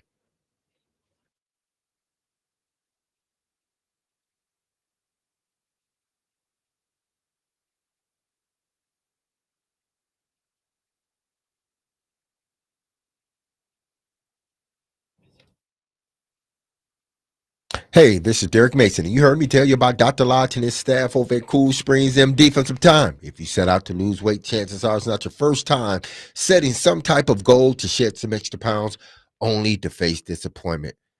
But I got some news here, and it's good because at Cool Springs MD, Dr. Lodge and his team understands the frustration of this cycle, and that is why they offer a different approach to weight loss. Their comprehensive weight loss program is led by Dr. Jeffrey Lodge and addresses the root cause of weight gain with tailored nutrition, exercise, blood test supplements, and more. They will customize, keyword, customize a program specific to you and you only. So connect with Dr. Lodge at CoolSpringsMD.com today to schedule your appointment for a personalized weight loss plan just for you. That's Cool Springs MD, where your weight loss journey becomes a success story.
D. Mace Vingan and Donick 1025. The game. Willie Donick, Derek Mason, Adam Vingan here with you. We have some reaction, some SEC related reaction on our text line driven by WilsonCountyHunted.com. One texter says, why has everyone forgotten Georgia didn't look that great in their first two games? What if they are both mid, meaning Georgia and Tennessee, and getting ready to lose a bunch of SEC games? I don't think it's out of the question that you don't have a team in the SEC that goes the traditional 11-1 or 12-0. I think there's enough parity in the league that you might see what you saw last year, where maybe one team does, but you're going to have, I think, that cluster of teams in that 9-3 range playing a tough schedule, and you're going to have a lot of debate on who's got the toughest schedule and who should go, just like South Carolina and Alabama last year and Ole Miss until they screwed up against Florida. I think that easily could happen. Here's a question that I had for you guys during the break, based on what Trevor said. You could tell Trevor said, okay, Vanderbilt is a team, and we know Vanderbilt's schedule is brutal. Like, they've got these next two games that, let's hope, Coach Willie will take them one at a time. Georgia State beat Vanderbilt last year, so nothing is a gimme. But Georgia State and Utah State let's say, for argument's sake, and Coach Willie is not saying this, sports talk show Willie is saying this, that they find a way to win those games and they stay in the top 25. They play then Alabama on the road, LSU at home, Missouri at home, Texas on the road, Auburn at home, all top 25 teams, 5 straight. Then they have Kentucky at home, at Tennessee. So there will be a challenge in every single game after the next 2, and the next 2, you never know. But here's my question to you guys. If Tennessee were playing if Vanderbilt were playing at Tennessee this weekend, Saturday at Neyland Stadium, right now, what's the line on the game? Wow. I still believe, and I could be totally off base, but I'm saying it because of two or three different factors. But I still believe they are a double-digit favorite, UT. It starts off as a 10.5-point favorite. 1, being at home. 2, not even the powerhouse Georgia Bulldogs could stop that offense. And that quarterback is playing lights out. UT has it. If they were to play like today, they wouldn't have had faced an offense like UT. Vanderbilt wouldn't have at that point. So I think it would start at it. I'm not saying that UT would win. I'm just saying that I think it would start off as a double-digit line. Okay, ask me the question again. If Vanderbilt were playing at Tennessee this Saturday, what is the line on the game? The line closed at what, 4 for the game on Saturday? Vanderbilt out South Carolina? 2.5. Oh, wow. So, hey, I got 4 points out of it. Good for me. It started at, I think it was 6.5. I think it was 6.5. It went from 6.5 to 2.5. So I think if Vanderbilt played at Tennessee this weekend, the line would be, tell me if I'm nuts by saying this, because I'm not a betting expert. I would say the line would be Tennessee minus 6.5, maybe 5.5. See, I split the difference between you guys. I think I said 7.5 is my thought. And that, to me, if we'd have asked that question in April, I think you'd have had a very different set of, things have changed a lot, right? I think Vanderbilt has proven, by the way, I'm looking at right now, for what it's worth, ESPN Analytics. You can click on it, matchup predictor. They've got Tennessee a 70-30 favorite. It doesn't have a line on the game. And of course, we got a long way to go until they actually play the game. But I think that tells you something. There's no doubt Tennessee would be a clear favorite at home. And I'm thinking back to last year, even though Vanderbilt jumped out 14-0, Tennessee by the middle of the third quarter had control of the game and won the game pretty easily. So I think that might be in the back of people's minds. But with all that Tennessee's been through with the Nico drama and with Vanderbilt's improvement, I think it's an interesting question. I think you get a wide range of things. I think what Vanderbilt's nation is hoping is that they can go into that game with a reasonable chance to win. And if Tennessee's as good as I think they're going to be, I think that would be really, really something. If Tennessee's a solid top 25 team that's fighting for a playoff spot, which they could be, Vanderbilt's got to go through murderer's row before they get to that game. So injuries could play a lot. But if the game were this Saturday, I do think the line would be about 7.5. That would be my guess. I would be curious what people think. Robbie at 615-737-1025, if you want to answer Willie's question.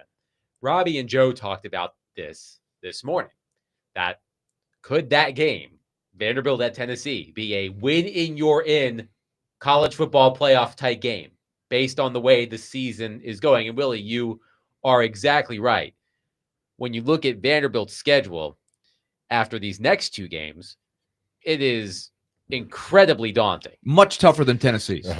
Let's just quickly run through it. After these 2 upcoming games against Georgia State and Utah State at home, at Alabama, home to LSU, home to Missouri, at Texas, home to Auburn, home to Kentucky, at Tennessee. Kentucky is the only unranked team in that group. Okay? Right. So keep that in mind. And we went So through Vanderbilt might be favored in one, maybe two of those games. There's a chance against Auburn at home, having beaten Auburn at Auburn last year. Now, Auburn looks a lot better. I still think we're trying to gauge how much better is Auburn. They're better, and they're off to a good start. There's a lot of football week in and week out. But I think what the SEC football conference has become is a lot like baseball has been for decades, really, and a lot of the other sports that don't get as much fanfare. But virtually every team in the league is almost top 25, if not in the top 25. Like, who do you think the worst team in the league is? Mississippi State still? Maybe? They just beat Arizona State, ranked 12th in the country. there isn't a team in the SEC this season that is head and shoulders above the rest. There is But let's look at the bottom too. Okay. Like let's say, who are the candidates at the bottom? Mississippi State, they just beat Arizona State. Number 12. Kentucky. Kentucky just took Ole Miss had to work very hard to beat Kentucky at Kentucky. Now, Florida. okay, you tell me, with DJ Lagway at quarterback, do you think Florida's going to be easy to beat every week? I don't think so. I mean, Florida's going to pick some teams off Didn't look good the other day. unless they unravel. They were right in the game.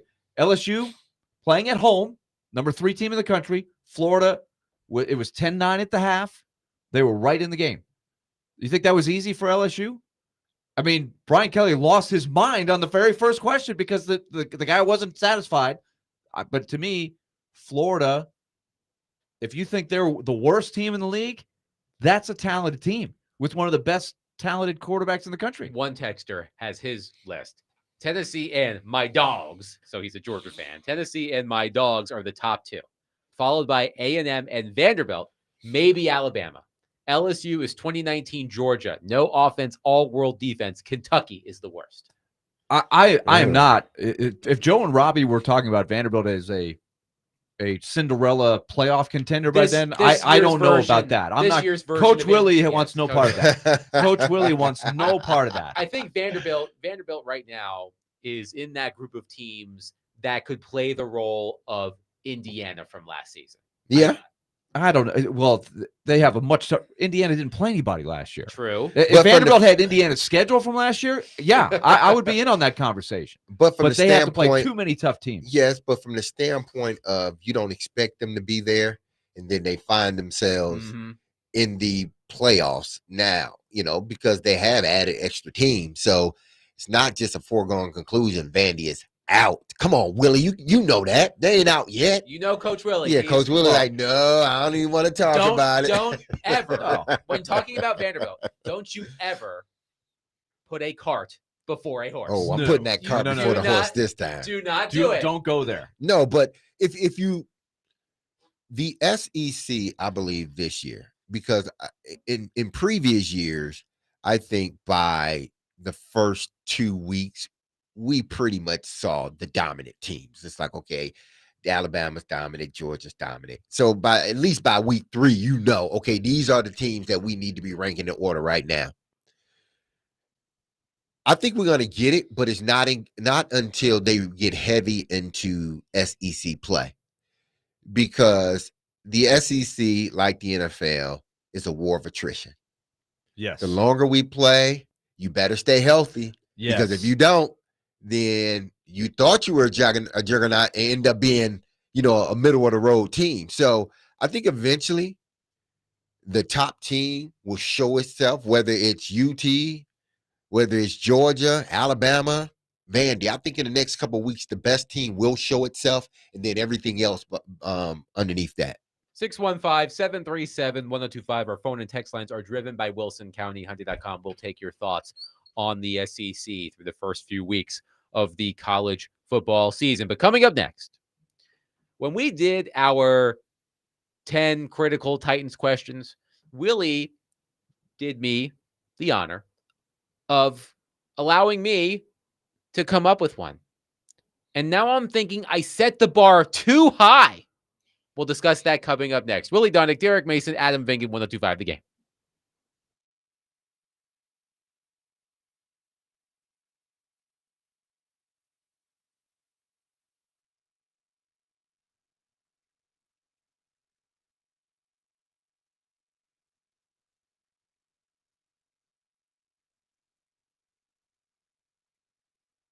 All right, let's tell you F&M. Let's talk about F&M Bank for a moment.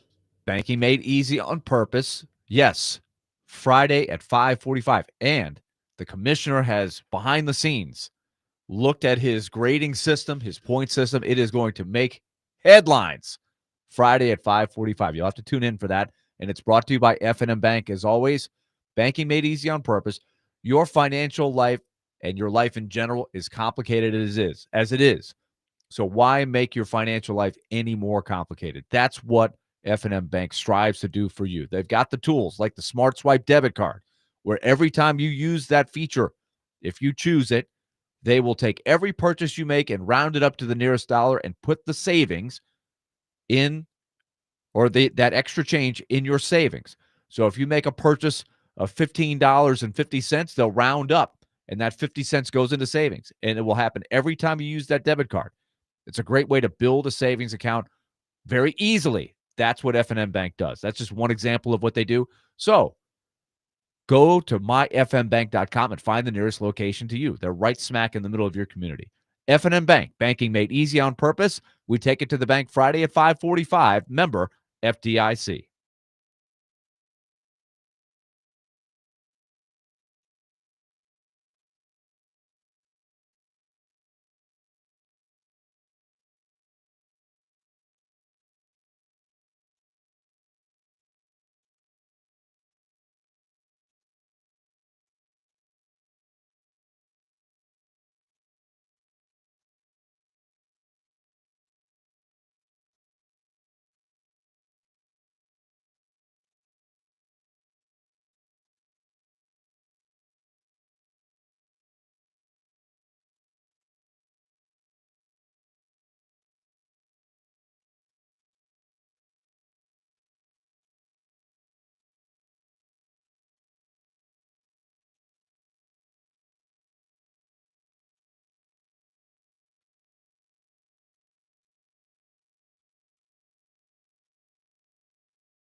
D-Mace, Vingan, and Donick 1025 The Game. Broadcasting from the Busy Bee Plumbing, Heating, and Air Conditioning Game Nashville studios, home of the $99 yearly Beehive membership, where the buzz is always about great service. Willie Donick, Derek Mason, Adam Bingen, and David Janes with you. We hope you are having a wonderful Tuesday. Your commute home isn't going too poorly. So, before the season, Willie has a tradition. He comes up with 10 critical Titans questions that will determine the success or failure of the team in that given year. And about halfway through, I said to Willie, hey, Willie, can I do one? And Willie said, sure, go nuts. So this was the question I came up with. I set the over-under for sacks generated by the Tennessee Titans, so the defense, at 32.5. The Titans had 32 sacks last season, which was among the worst totals in the NFL. And with all the changes in the defensive department, Harold Landry out the door, a lot of sacks went out the door, and I was skeptical that the Titans could even get back to 32 sacks. So I set the over-under at 32.5, and I believe the two of you both took the over, correct? According to my calculations, D-Mace and I, yes, we took over, you took under. I sure did. How many sacks are the Titans on pace for this season? Like 25? 17? 17. One per game. So my question is, did I set the bar too high inadvertently? I thought I was like, hey, I think this is a pretty reasonable number. You thought you was doing them I thought I was doing them a solid. Nope. They're on pace for 17 sacks. I think they'll be okay. In other words, you know what? I actually thought about this. Are you sure? I can't be sure, but yes. No, here, I'll put it to you this way. I thought about this as a topic that we can maybe use. That it's a little too early maybe to use this, but what if I gave you one mulligan based on what we've seen so far, where you could change your answer? That would not be that would not be the one that I would change. I will tell you the one I would change. And we can start that conversation now if you want. Sure, just for kicks and giggles. The one that I would change. Did you say kicks? Kicks and giggles. Just checking giggles. Just check. Yeah. I'm a professional. I'm not going to curse on the air. Don't make me freak out back here. Oh my goodness! I said Dave was like, "Oh my goodness!" Rewind the tape. I clearly said kicks. Yes, you did. I'm just joking. Excellent cereal too, by the way. I didn't like kicks. That was right on the borderline. I could get my parents to let me buy kicks because of the little enough sugar, the vitamins and the vitamins and minerals. Yes, key. Yes. Okay, sorry. Cereal sidebar. If I could take one back, it would be my prediction that the veteran pass catchers would outdo the young pass catchers in receiving yards. Mine would clearly now be that Calvin Ridley, I don't think is going to get to the 1,100 yards based on how the defenses are going to go about this. They, just because he's the best of what they have, unless Iomana really comes on, I think it's going to be tough every week for Ridley, and Ridley's not playing super well. But I do think they will get the sacks. The problem is, and this is what happened in the Rams game. The Rams, and you heard Brian Callahan, we played a clip earlier in the show where he hit this. They didn't have to take a lot of chances. They went into the game saying, we are the better team. The cream will rise to the top. They didn't panic even when Stafford had the bad pick at the end of the half. They go into the locker room behind. The Titans still lead the game late in the third quarter. But the Rams stayed with the game plan. They didn't run it super impressively. They hit the 4th and 1. That was the one that the Titans, if they could have one play back, they had the guy in the backfield, Nakua. Yeah, he goes for 45 yards. That really whiffed on the tackle. But for the most part, it was, hey, we get our short gains on the runs. We do a little play action. Let's not put ourselves in too many 3rd and longs, and we'll be all right. And that's basically what happened. And Callahan said it. They just didn't get in a position to where they could pin their ears back and really bring the pressures that would bother a veteran player like Stafford. And so he had a nice, easy Sunday afternoon where he might have gotten hit twice the whole game. If I had one to take back, shoot, it'd be two. It'd be them getting the sacks because, man, just watching them over the last 2 games. You don't think they'll get it? It's tough because they have nobody that gets outside of Jeffrey on occasion. And I know Sweat, once he gets back in there, he'll get some push up the middle. What do you think of Oladejo? They got nothing from the outside, Willie. And I mean, do you think nothing. Oladejo can get better? I see him. I hope he can get better. See, they like putting him in there when it's the obvious passing situation. The problem is there's just not a whole lot of obvious pass situations where he can go in there with a chance. And I still don't know if he's got the savvy. He's got the athleticism, but does he have the savvy to actually get there? Well, I think that will come. If it's going to come, I think that comes with time for him. But watching this defense, and I'm not saying this to say they have a bad defense, because I think they have a good defense, a solid defense, but they have no pass rush on the outside. And I mean, none. They're not getting much pressure at all. Like, it's glaring how long, whether and they got some. What did they get? 2, 1? No, they got one. They had one Denver each week. Yeah. And it was a strip sack. They got the fumble. But it never looked like Jeffrey Simmons in week 1, Amani Hooker in week 2. It never they had better to me, pressure against the Broncos. I thought they had better pressure because they got. But it never seems to me like this team, like when they need a big sack, you look across the board and say, well, who outside of Jeffrey, it's like, but from the outside, it's like, who's going to get it? No. Nobody. And again, we go back to the roster. If you're the offense, if you're Sean McVay and you're scouting the Titans, you are not scared one bit about anybody on the team other than Simmons. Like, okay, well, let's handle Simmons. And Sweat and when he comes in. Right, and Sweat wasn't there. Yeah. So but from a pass protection standpoint, you're not really worried about a veteran quarterback like Stafford and your receiver group. You're like, we'll get what we need. We'll get what we need. Let's go to Mark in Nashville. Our friend Mark is on our phone line, driven by Wilson County, Hyundai.com. Mark, thank you for calling. Go ahead. Boy. I really just don't know what to say, man. I've called and called, can't get on the show. Y'all done blocked the number 1 call out. Just can't do that. Hold on, Mark. We do have to say, I think you were cheating on us. I believe I heard you more than once on the morning show. Yeah. I thought we were special to you, Mark. You're calling the other show too. Come on, man. Hey, I spread the wealth around. You're spreading the love. You're spreading the love.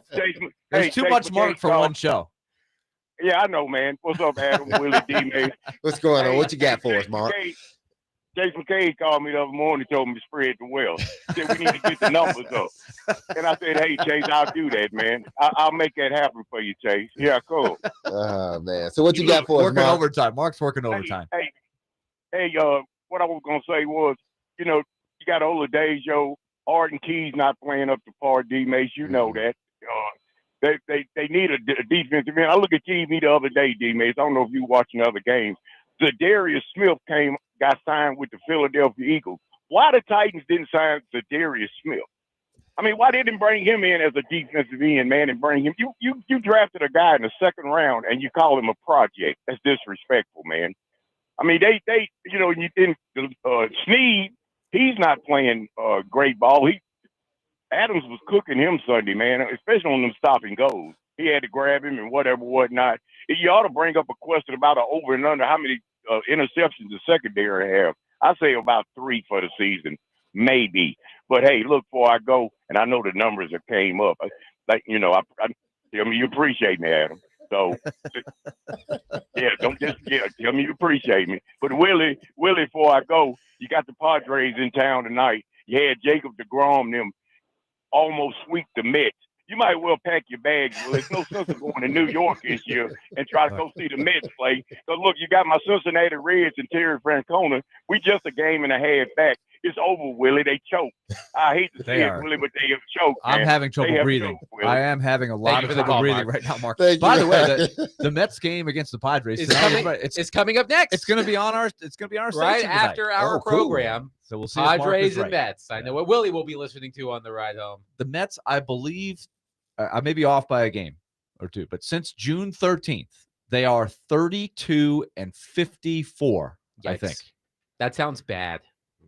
And yet they're still in the wild card position. Can you believe that? Hey, you know what else is bad? The Titans pass rush. Yes. So I'm looking at the individual numbers here. Jeffrey Simmons, no shocker here, leads the Titans with 7 quarterback pressures, according to the NFL. He has one of the 2 sacks. I thought Jeffrey Simmons against Denver, minus the penalty at the end, of course, which is a big minus.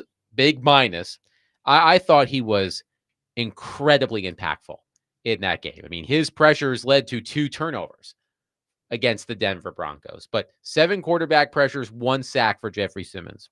Jihad Ward and Draymond Jones have 3 pressures apiece through 2 games. Amani Hooker has 2. Arden Key, Cody Barton, James Lynch, Roger McCreary, Cedric Gray, and Femi Oladejo each have 1 pressure. Oladejo has 1 pressure in 2 pressure. games?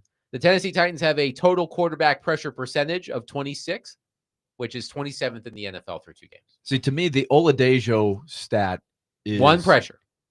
That's the guy that I think needs to be in there more. Like if Barton shouldn't be like, he's going to be a different guy. He's not going to be rushing the passer all the time. Oladejo is there to try to help them in that area. How many does Key have? Key has 1 pressure. I was going to say, I have not hardly noticed Key out there. Those are 2 guys that they've got to win some matchups. And I've seen a couple of people mention this. I believe Robbie mentioned it. I think I saw Mike Herndon and Paul Kaharski mention it too. But watching the game on Sunday, I can't recall a single time where Ian Eagle or J.J. Watt mentioned a Titans pass rusher on the broadcast. It's like maybe Jeffrey Simmons because he's a player that people around the country may want to hear about, but nothing about Draymond Jones, nothing about Arden Key, nothing about Femi Oladejo. It's like not a good sign when the broadcasters aren't bringing up your pass rushers because they're not doing anything. That's because they haven't shown themselves to be pass because rushers. they're not doing anything. Yeah, they're not doing anything. And it's unfortunate because, this scheme, knowing that they don't have a premier pass rusher, this scheme is supposed to get the pressures and the sacks. And they've gotten the pressures in the first game. I'm sure they wish they would have got more this past game. But they're going to have to start getting to the quarterback.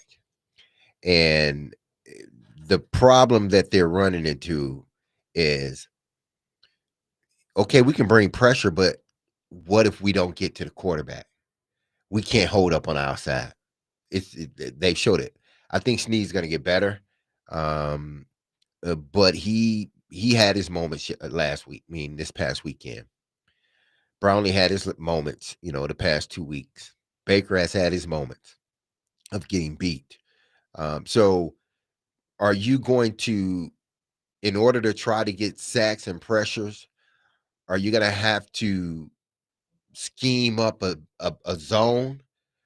But when you do that, you're opening yourself up for a big play. So if you do it, you're going to have to do it. It's going to have to be like one of those deals where it's not as much, but when we do it, we got to hit it. Because if we don't, we're going to get beat in the back end. Now, these guys can start playing better in the back end as the season goes. And then once Tavondre comes back, that'll be better for the defensive line. But I'm not sure how much they're willing to expose, especially with the offense not generating points. I don't know how much you want to expose your secondary or your defense if you try to blitz a little bit more just to get to the quarterback. Let's go to Eli from Smyrna on our phone line, driven by WilsonCountyHyundai.com. Eli, thank you for calling. Go ahead. Yeah, hey, fellas. I just had a question about the record for the season. I'm just having not trying to be a real big negative Nancy, but I'm just having a real hard time about where we're going to get a win at. You know what I'm saying? Because we can't get touchdowns. The only touchdown we could get last week was Cam making an off-schedule play, and we can't get pressure on the other quarterback to get sacks and make them make off-schedule stuff and bad plays. So I'd just like to get your thoughts on that. Thanks, Eli. Now, if I recall correctly, we did talk about this on the show a few weeks ago. Connor Orr of Sports Illustrated went through every game of every team before the season and predicted the outcomes for all of the games. And if I am not mistaken, he gave the Titans their first win of the season at Arizona, the 5th game of the season. So, hey, maybe it's Arizona. Arizona doesn't look great. I hope it doesn't They- have to wait until they the did end everything of the they season could. when they play the Saints at home. They had That'd be bad. well, let's look at these. Like Houston's really struggling right now. I think Houston has a better roster than the Titans. We know the Colts are off. They're one of the biggest stories of the league right now. Mhm. They're First playing- 2-0 start since 2009. They're playing great. Yeah. For all the problems that the Titans had with the Denver defense there. Now, of course, the game was in Indy, but they shredded that defense. They did not punt. The Colts have not punted in the 2 games. That's how good and First efficient team their in the offense is. Super Bowl era to not punt in either of its first 2 games. That's in the impressive. season. Mhm. But you got a 4-game stretch after that game at Houston, who, Houston's going to be a pretty significant favorite, at Arizona, at Vegas, and the Raiders last night, they got some bad bounces. They were kind of in the game, but they got issues. And then you got the Patriots. So to me, in those 4 games, you got to get a win or 2. That's going to be a key stretch to try to hold the line of the belief, the locker room, etc. That would be my thought. That 4-game stretch. Let's go to T-Mac in the Borough on our phone line, driven by WilsonCountyHunted.com. T-Mac, thanks for calling. Go ahead. I want to say 2 things. For one, they're not getting any pass rush. So all of these guys that they keep drafting, like I'm thinking about Jalen Harrell from last year's draft. If they're not getting any type of rush off the edge, why don't they try some of these guys? I mean, they're not getting it done with Arden Key and the other guys. So why don't they just try some of these guys they drafted? And then speaking of guys they drafted, can one of y'all tell me what the heck is Femi Oladejo doing on the team? Because he doesn't tackle, he doesn't do anything.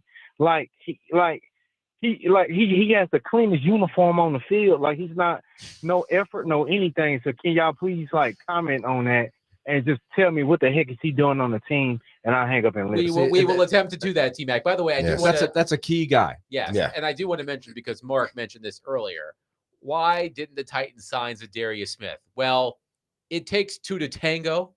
So Zadarius Smith may not have wanted anything to do with the Tennessee Titans. He didn't want to play for a bottom feeder. He wanted to play for the defending Super Bowl champions, right? He plays for the Eagles, right? Yes. Okay. Eagles So is, it's a little bit different when the Eagles call versus when the Titans call. So, but let's touch on Femi coming up next, because T-Mac's point is well taken.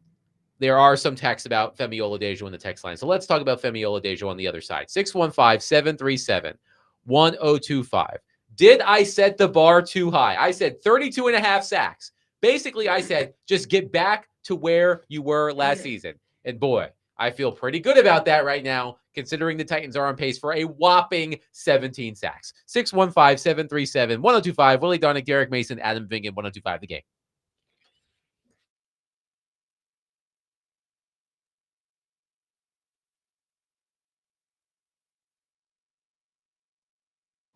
Derek Mason here, and if you've injured yourself in a motorcycle accident, go to lawtigers.com for your free case evaluation. Even if your accident was months ago, you have nothing to lose by calling Law Tigers. Look, insurance companies want to pay out as little as possible, or frankly, nothing at all. Law Tigers make sure you get the compensation you deserve and doesn't get paid until your case has been settled. Look, they understand how much your bike gear is worth to you, so they will help you get it all repaired, or better yet, replaced. Law Tigers is the resource the motorcycle community turns to when in need. So whether it's to support you at an event, or if they see you broken down on the side of the road, with Law Tigers, you'll never ride alone. So call 1-800-LAW-TIGERS or visit lawtigers.com. Law Tigers is powered by Freeman and Houston, and you can find them in Nashville, located at 2126 21st Ave South. That's Law Tigers, Tennessee's motorcycle lawyers.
D-Mace Vingan and Donick 1025 the game. I thought about saying that to the beat for a second, but I didn't want to make a complete fool of myself. There you go. But that's all right. Talking the non-existent Titans pass rush. And T-Mac from the Burrow in our previous segment. He is down on Femi Oladipo. I did find it funny when he said he has the cleanest uniform on the team. That got a chuckle out of Derek Mason as well. That boy is clean out there. Jackson on our text line says, the one pressure for Oladipo was when he was completely left unblocked, if I remember right. No excuse for Arden Key having one pressure. I'll have to go back and look, Jackson. But that sounds right. How many obvious passing situations have they put the other team in? That's a good question. Because we spent the first hour of the show talking about how backed up the Titans offense has been so often. Like 19 out of the 29 third downs have been for 7 or more. I don't think it's the same. Because when you're in those situations, it does make it a lot easier to get to the quarterback. And by the way, Jackson, you are correct. The one pressure for Femi Oladipo against the Broncos, he was left on block. He had a free path to Bonex. Well, there you go. Okay, so I think in the context of they haven't had a lot of advantageous spots, but Oladipo is such a critical player in the big picture. Forget about week to week, because as Trevor Maddich said, apropos, echoing what I have said, and I think we all agree, the number one priority. Oh, thank you. Apropos is a good word. Yeah, there we go. The number one priority is to keep Cam upright, develop him, get him through this year, and then get him some freaking help on the roster. He's got none. But Oladipo is supposed to be part of the help. He is the second-round pick. But right now, I see an athlete. Denard Wilson has said, I want him to be a disruptor. I want him to be speed. I want him to be. He looks the part, but it's not.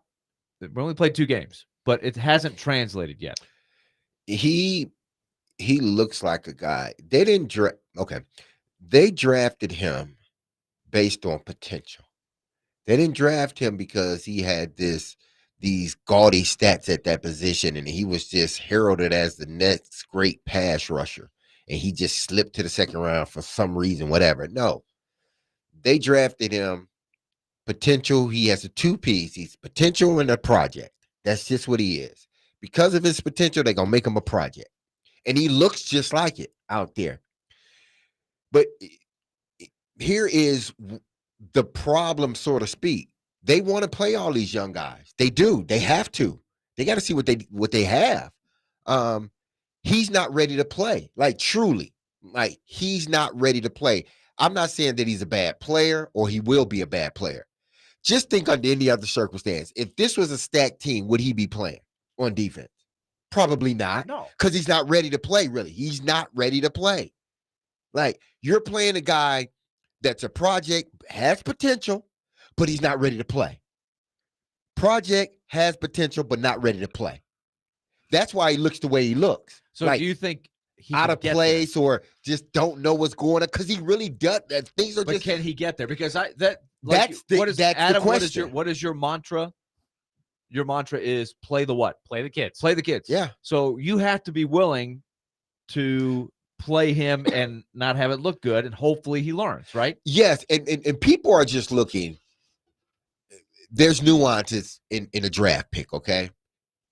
People are just looking at he was a second-round draft pick. That's all they're looking at. And the question that a lot of people have is, if Femi Oladipo was such an unfinished product, why do you take him with a second-round pick? Just like any other GM, take a guy and they shouldn't take him because I can fix him. I can get him to play. I see the potential. I see it. Everybody sees it. I'm not just the only person that sees it. I guarantee you, had the Titans not drafted him, somebody else would have probably drafted him in the second round. They would have. Now, how he would have developed there, I don't know.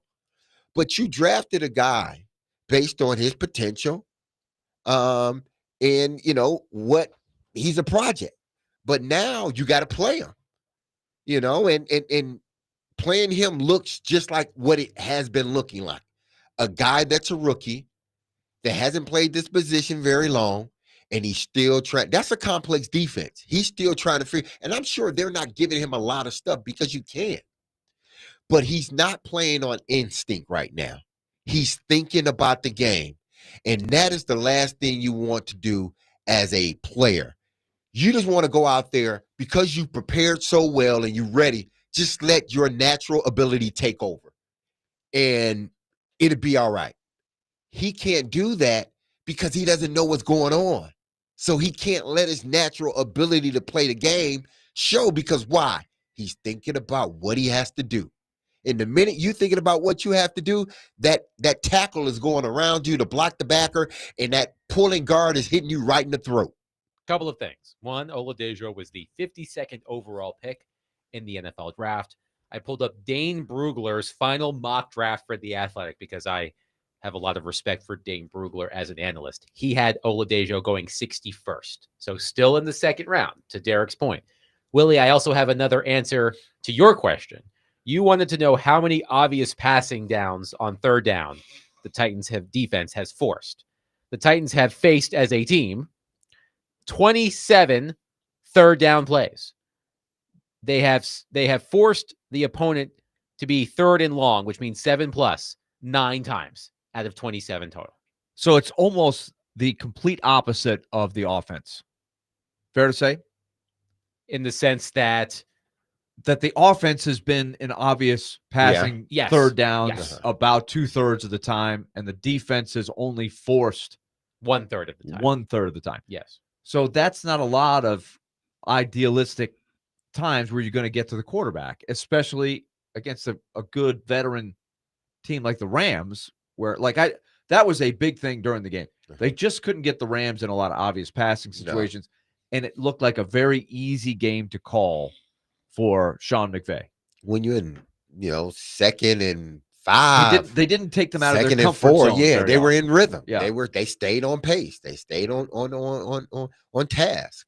And when you do that, the outcome tends to be a lot better. And the number one reason is the roster. It's not the scheme. It's not the ideas. It's not the coordinator. It's the roster is lacking. I knew it was only a matter of time, but we have received multiple texts informing us that Harold Landry has 3.5 sacks for the New England Patriots. I knew that. I looked it up before the show because I knew y'all were going to come and text us that. E on our text line to that point says, hey guys, why did the Titans always deal away their playmakers? We complain about the lack of pass rush, yet we let Harold Landry walk. That is one of many lost opportunities. Players that go on to excel elsewhere. Sure, it happens around the league, but the Titans revolving door never slows down. I will give you the Titans answer why that they did that. And because I was asking that question over the summer, and it's a very good question because Harold Landry, for all of his faults, was the best that they had. He was a legitimate edge rusher. Now, what the story that I heard it was the Athletic Football Podcast, right? They get into the weeds on their thing. So they wanted to get bigger to set the edges on the run downs. They thought they were undersized with Key and Landry, and they felt like they were getting picked on runs to the outside. And they were not able to get into third and obvious passing. So they went with Jones and Ward, right, as the pickups to get bigger, to set the edge better. And that, we'll see how that plays out. They've only played 2 games. But that's why they did it. Plus, Landry was paid probably more than he was worth. And it's a little bit like the Matt Duchene buyout, right, Adam? Where Landry is now getting paid a little more reasonably, and he's a better buy for the Patriots. And Mike Vrabel knows exactly how to use Harold Landry in his scheme. And I think that why do the players my favorite team gives up go on to do good things elsewhere? That's across all sports. There are plenty of examples. Correct me if I'm wrong here. Christian Fulton had a moment last season, I think, with the Chargers. Yes. Yeah. He's still in the league. Right. And Adoree Jackson is still in the league. Right. Yes. But Christian Fulton, I think he had a few interceptions early in the season or something. It's like, how come Christian Fulton couldn't do that for the Titans? Right. And Predators fans, because I lived in that world covering the team, I know y'all feel that same way. I remember when Ellie Tolvanen was placed on waivers and went off to Seattle and had a good start. Philip Tomasino scored a few goals in his first few games with the Penguins. Dante Fabro with the Blue Jackets. Oh, yeah. Like, there are plenty of examples. There are also examples of players who leave your team and then do absolutely nothing.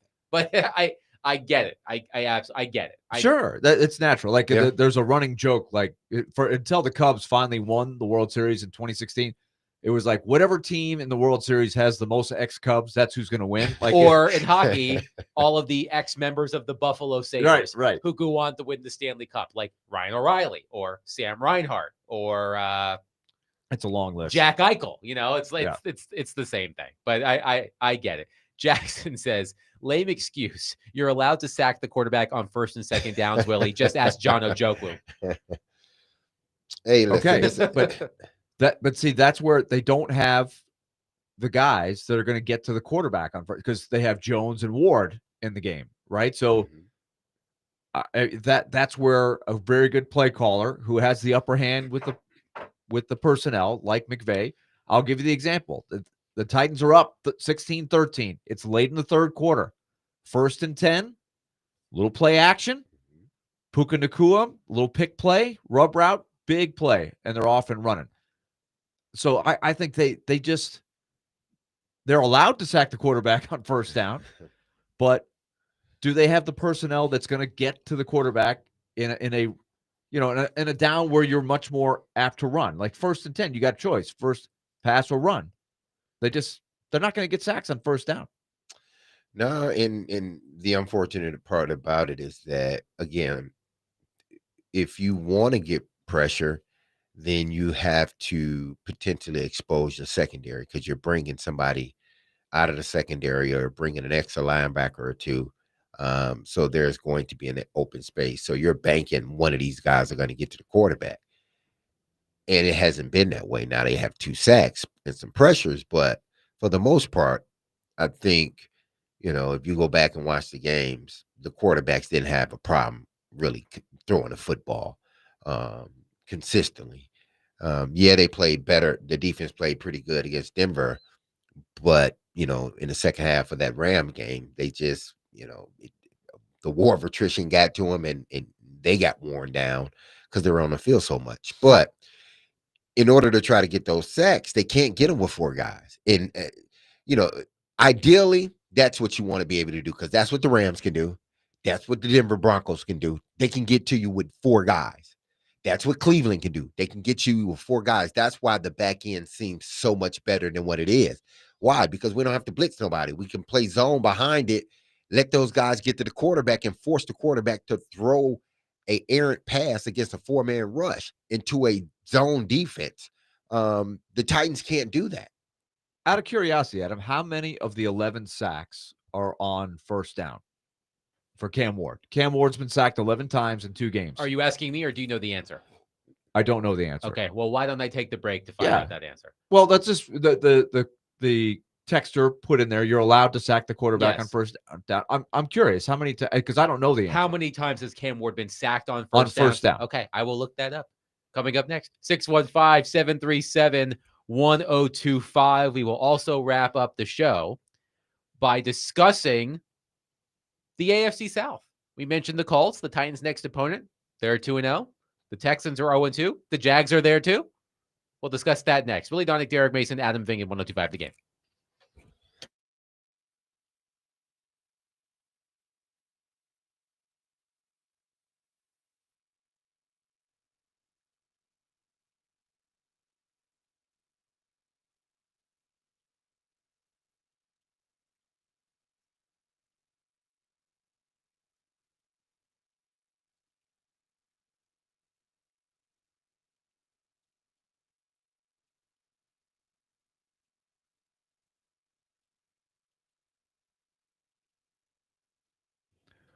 All right, let's talk Loan Pronto. Loan Pronto right now with the rate reduction home loan program is a streamlined, low-cost way to slash your house payments by hundreds of dollars a month. And right now they're delivering the lowest mortgage rates in 3 years. Lock in the fixed rate as low as 4.99% APR and close in as little as 2 weeks. No appraisal needed in most cases. you can skip your next 2 house payments entirely. So let me repeat, slash your house payments by hundreds of dollars a month long-term, and you skip entirely your next 2 house payments. Get in on this because the rates aren't going to last forever that they're at this level. So call Loan Pronto now for the free, no obligation quote, 615-499-5780, or go to loanpronto.com, 615-499-5780, or loanpronto.com. Equal housing lender, NMLS 1661781, subject to lender approval, NMLSconsumeraccess.org.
Someday when people look at me, they'll say, there goes Roy Hobbs, the best there ever was. TriStar Pictures presents Robert Redford in The Natural, the story of a father and a son. You got a gift, Roy, but it's not enough. Of love He means the world to me. and desire. I'm not waiting for true love to come along, Roy. A champion Roy Hobbs comes along once, maybe twice in everybody's lifetime. and his destiny. With or without the records, they'll remember you. Best there is now, and best there ever will be. I wouldn't bet against me. I already have.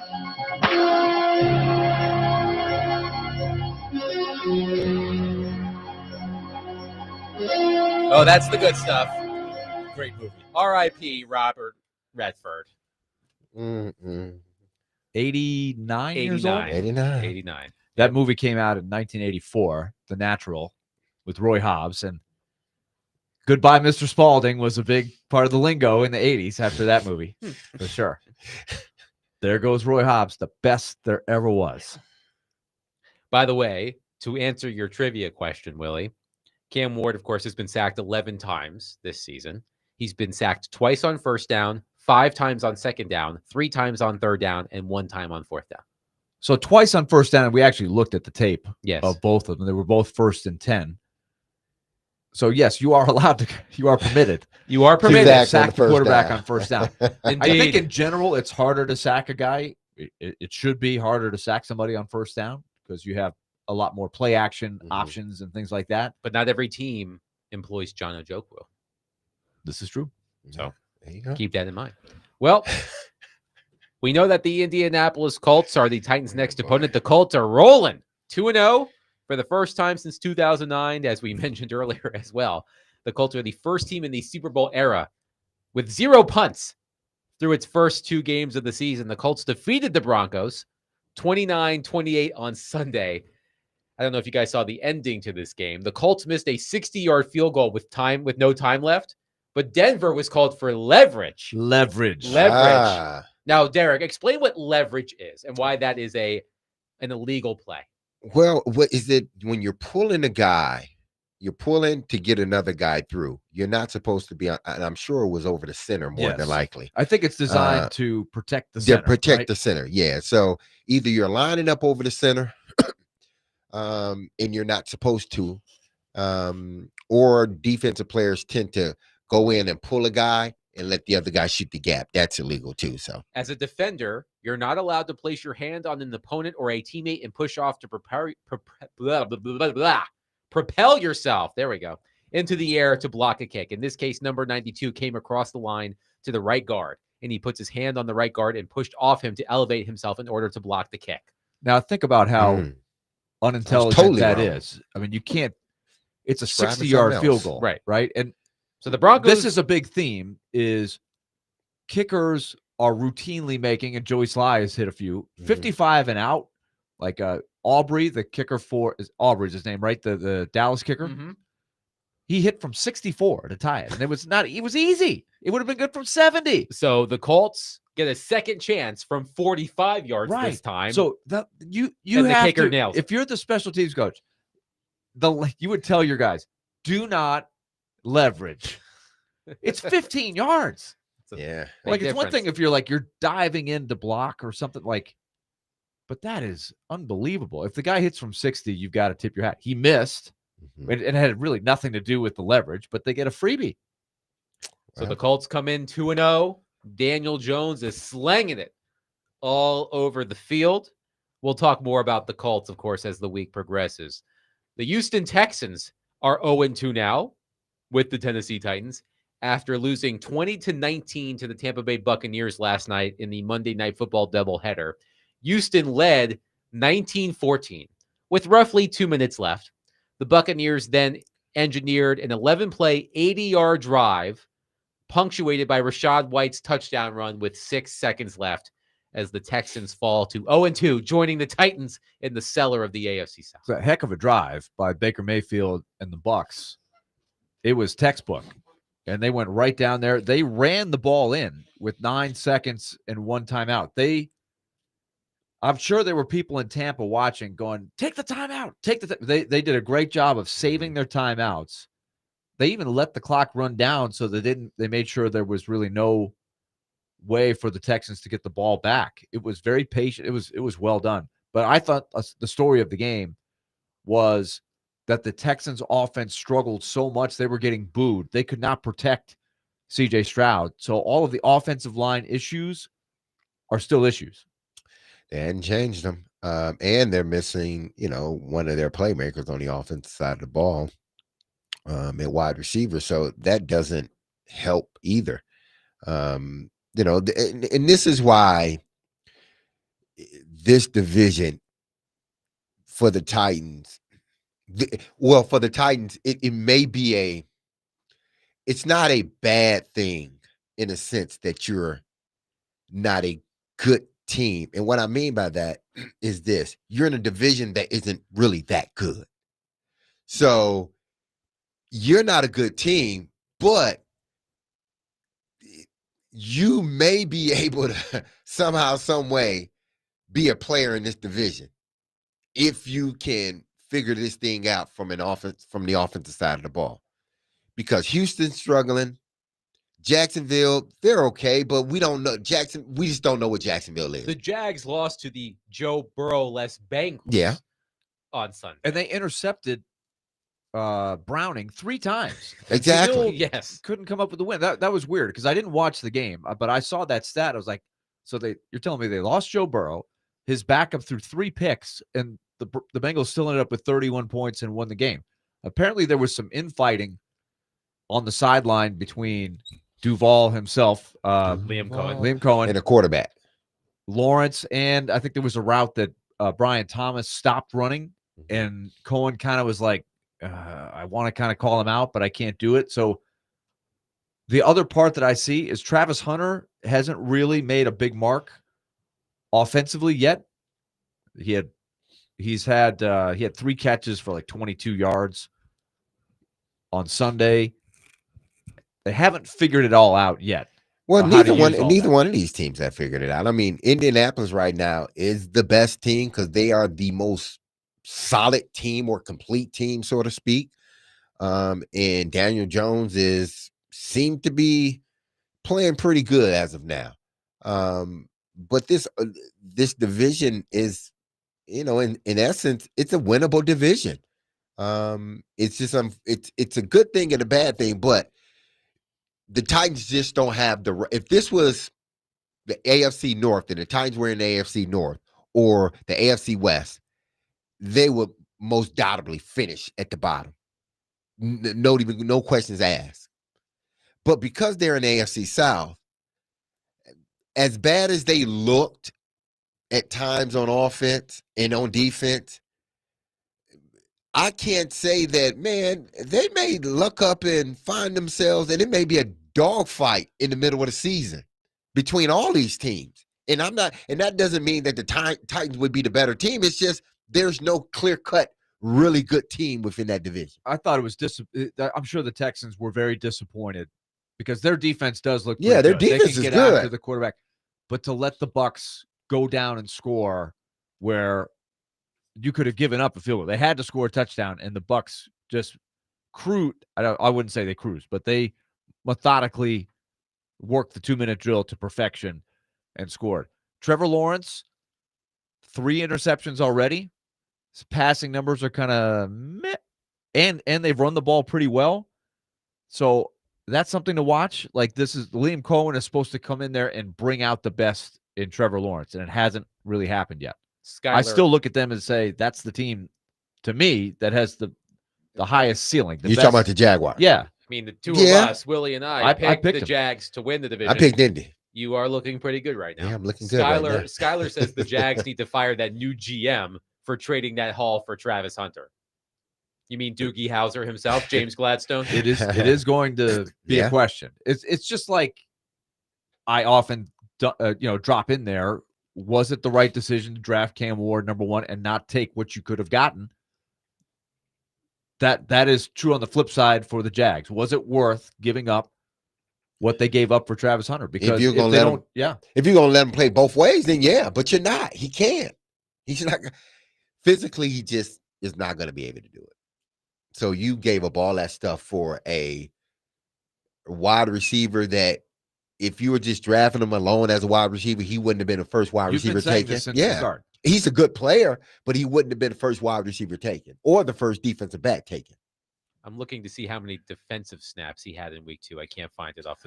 He had 2 tackles, pass breakup. So he was in there some on defense. Listen, he's going to be a good player. This website, this Jacksonville News website, says that he played 39 snaps on defense and 42 on offense. He's going to be a good player, but is it going to be enough to justify you giving up what you gave up just to move up to get him? I don't know. That's why this division, to me, I picked Indy to win, and it looks like that's going to be the case. But I wouldn't be surprised if we look up after 10 games and it's a dogfight with all of them. And it just shows you how quickly things can change in the NFL. A couple of years ago, C.J. Stroud was the it kid. And last season, the Texans had the same record, right? They went 10-7 in each of C.J. Stroud's first 2 seasons. But if you look under the hood, the process was noticeably worse in year 2 than it was in year 1. And now look at where the Texans are. That's how quickly fortunes can change in the NFL. And it's early. You can, Of especially course. in this division, 0-2 is not the end of the world. So there's a lot left. And another illustration of how quick things can change, the Bengals now without Burrow for 3 months. Ooh. We're going to find out a lot about Jake Browning, right? He's going to play a lot.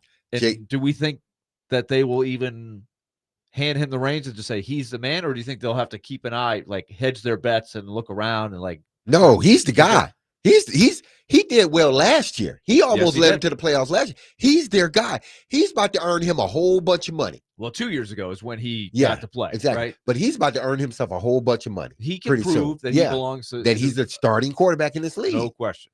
And he's going to get some featured games too, because if you Oh, take a yeah. look, they're like the Monday night game or the Sunday night. They've got some marquee matchups where Jake Browning's going to get a chance to shine, and he's throwing to two incredible wide receivers. Whew. Jake Browning, a popular Titans fan target for quarterback in the offseason. Go get Jake Browning. I mean, I would have loved if they were not going to trade. This is why they did not exactly for this. Because you can't count on Joe. I mean, look, Joe Burrow, like what the Bengals have done with their offensive line should be abolished. Look at how many injuries he's had. A lot of Burrow has had, and in theory, he's out for 3 months. So, can you survive? The Bengals, they've got 2 wins, can they survive in the mid-December and get him back in there with a chance to make the playoffs? Well, that's the job for Jake Browning. We'll find out. Even though we are not a Cincinnati-based radio program, we will keep an eye on it, I'm sure. But that'll do it for us today.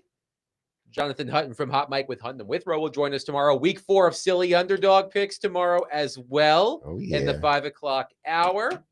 Willie's Mets are coming up next. How do you feel, Willie? Nervous. Okay. Nervous Purvis. Padres at Mets coming up next. I need to channel some Purvis. Yeah, you do. Never nervous Purvis. Anything but. That'll do it for us. We'll talk to you tomorrow. Great. Be love on your people. Have a safe, blessed, and wonderful day. I love you. We love you. Peace.